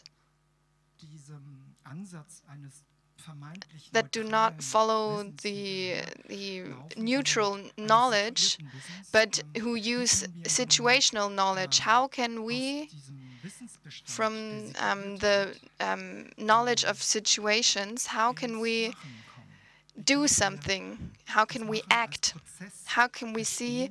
How can we understand acting as a process? That has to be reflected in a critical way, of course. Senthuran already said this. There has to be a critique that also thinks, that takes itself into account. And for you, it would be the bodily knowledge that I see myself as an actor, as an actor with a body, being with a body, and that I have to take myself into account. And I would be interested in how we can go from this bodily notions into a process? How can we come into a process, if that makes any sense, if my question makes any sense? It is indeed very hard at this hour. But I'm just going to bounce back on something and just be kind of more intuitive. And while you were talking, Elke, I was thinking a lot about the idea of violence, and if we are necessarily seeing critique as a violent act, and if we should change that perspective, and if that would then help us to progress simply. And I don't know, in terms of my process and in terms of body, if we kind of equate these notions of violence, then maybe we should kind of think also how then we relate to each other, and how maybe we should think more in terms of care and understanding, and not maybe violence. I don't know. That's just a thought for the end of the evening. Ja, vielleicht Kritik als eine Form. Yes, maybe critique as a form of care. Maybe these are my final words that I can offer. But I don't want to end abruptly, and I want you to have the possibility to ask questions and to open up the audience. Are there any comments, questions? But I think that the question of violence is a central question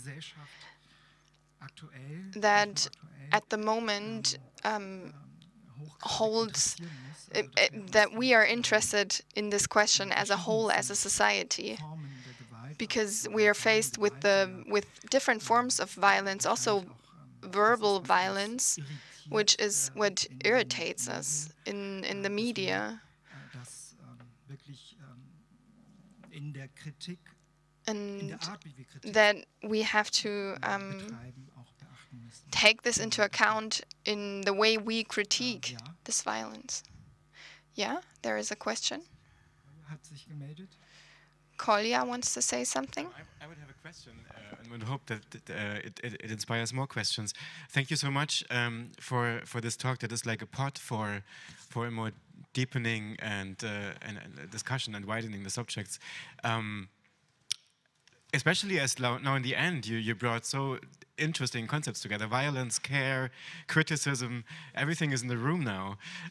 As a practicing art critic, I have always understood criticism as care work, but I never expected it to go without violence. I thought it's always important to make positionings, make clear from where you speak, but also what you can expect more, how you could drive work further, and help especially to understand and agree, like in society, what kind of questions we can ask to make sense of work that we see and we might not understand. So I would ask to pose Jimmy 2 questions. One would be, you mentioned your influences in feminist art from the 60s and 70s. And as you are not easy to boil down to call your work critical, which we should never expect of an artist also, but is there like also a negative motivation that is in your work? Is there something that you're working against? And the other question would be in teaching, because you also highlighted the idea of care. How do you see the role of criticism for your students? Like, do you have group crits? Is it really hard? Is it very nurturing and nice? Like, how do you feel maybe a change in attitude toward criticism with the generation that you're teaching in opposition to your generation when you went to art school? That's a very good question. First, I started teaching in the middle of Corona, so that meant no face-to-face conversation, which is already makes conversation difficult, I think, and discourse and encounters. So that was really tough, to be honest. And also teaching performance and sculpture online is quite something, you know, it was a new concept. But I realized that we, as a group, needed to really, and I talk for all of us, me included, find ways to talk to each other, relearn sociability and how to communicate simply. And I think maybe that's why this notion of violence and care comes through, because I think there is a lot of reparatory work that needs to be done, I think, you know, after these 2 years. And plus war, plus, you know, so I think people are hypersensitive.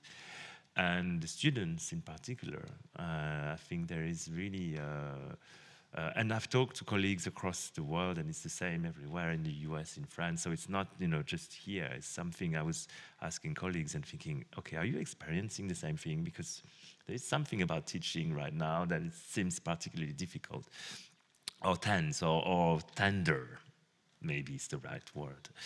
And so I feel we're just starting, and it's becoming nice, but it was not necessarily always. And I think there is still a lot to learn in terms of how we talk to each other and how we can start to be critical. Because before we are critical, we need to establish a common ground, a conversational, sensitive, perceptive ground that we agree on to move forward.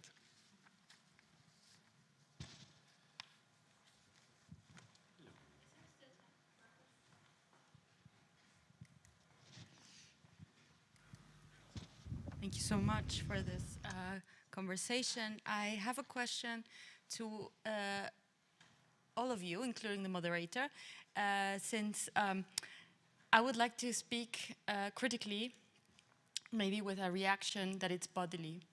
I understood that this is about transversal criticism, and I encounter a very theoretical approach to critique, to the praxis of criticism, and to the philosophical and theoretical understanding of critique. And I think there's a verpasste chance. Actually, I'm missing the body, and since the work that Jimmy Robert so beautifully translates into the images that were shown to us, I cannot feel anything but a certain kind of stiffness in my body. I feel actually violent because I'm missing that form of engagement with the work. And so I'm wondering, because this is a reaction, I'm wondering, how do you react to critique, all of you, bodily? And how do you like to react to critique, bodily? Thank you.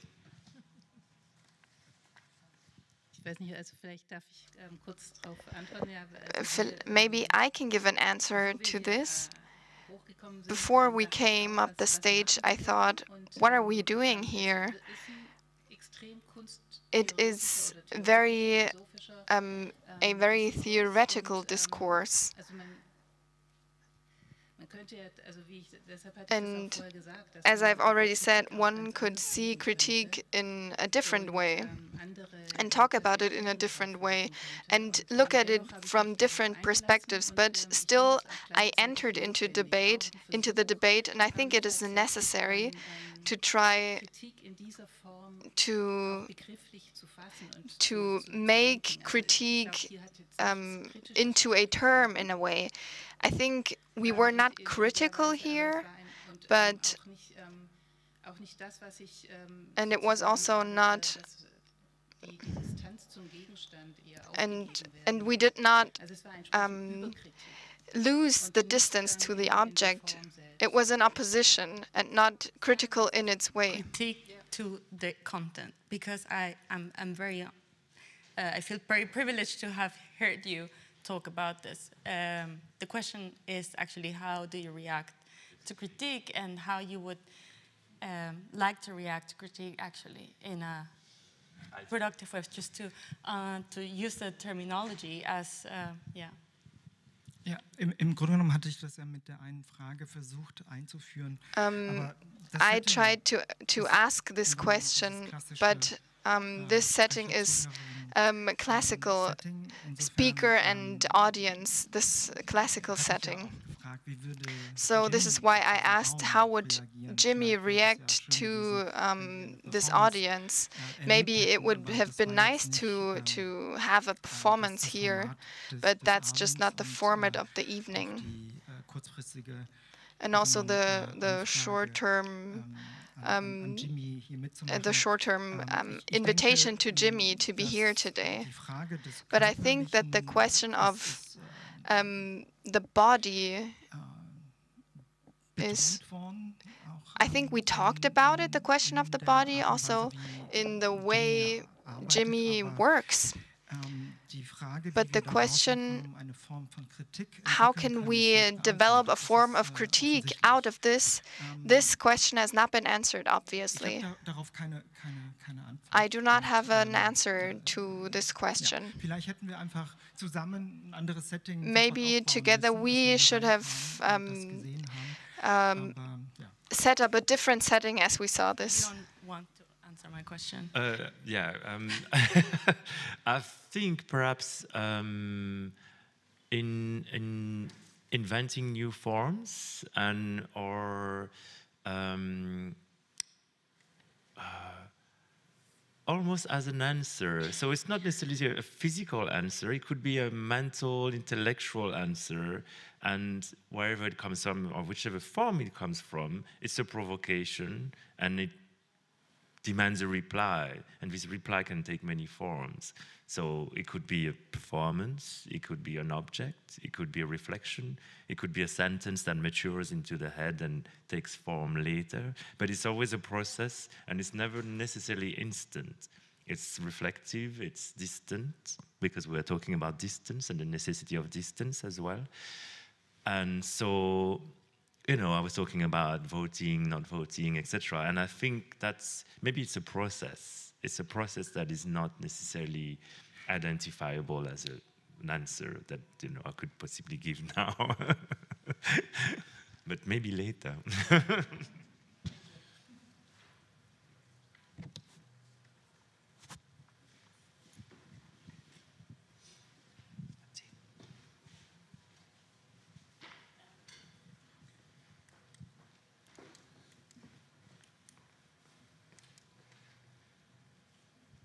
Ich habe eine super brave Frage. I have a very docile question. Ich finde, Ann-Linh, ich war so froh, dass du so beschrieben hast, dass das Magazin, für das du arbeitest, I was glad to hear that the magazine that you work for was founded in 1967 at the time of protest, but also at the time when Foucault was developing his theories. So I wanted to ask you, how do you see the value of critique? How would you evaluate it in the magazine that you work for? How is it practiced in your in the magazine that you work for? Das erfordert eine lange historische Well, I would need to really go back far into history to really answer that. But, you know, let me talk briefly about how we practice critique, not just via our publications, but also via our research projects, where we are trying to do exactly that, right? Trying to leave the linguistic realm and trying to enable aesthetic experience or practice aesthetic experience as a form of critique. So projects such as cohabitation or soon, not here, but at the Akademie der Künste at Hanseatenweg, the Great Repair, the other project, you know, are such attempts to have a performative understanding of critique with different media and to also practice it with different media. And the magazine itself, you know, I would say that it's kind of the heart. And everything that we work on the project flows back to the magazine. We're, of course, a theoretical magazine, so I don't really have any problem with theory, if we understand theory in the sense that it's not a means for a rationalization of the world, but as a reflection of actions, which is why we always work with different initiatives. We try and strengthen them, and this will also be one of our main elements of our contribution in Venice. We kind of, you know, an institution such as the Biennale, you know, they also create a lot of effects such as unsustainable actions and a lot of waste, and we're trying to work on all of that with different initiatives on the ground and see that as an act of critique.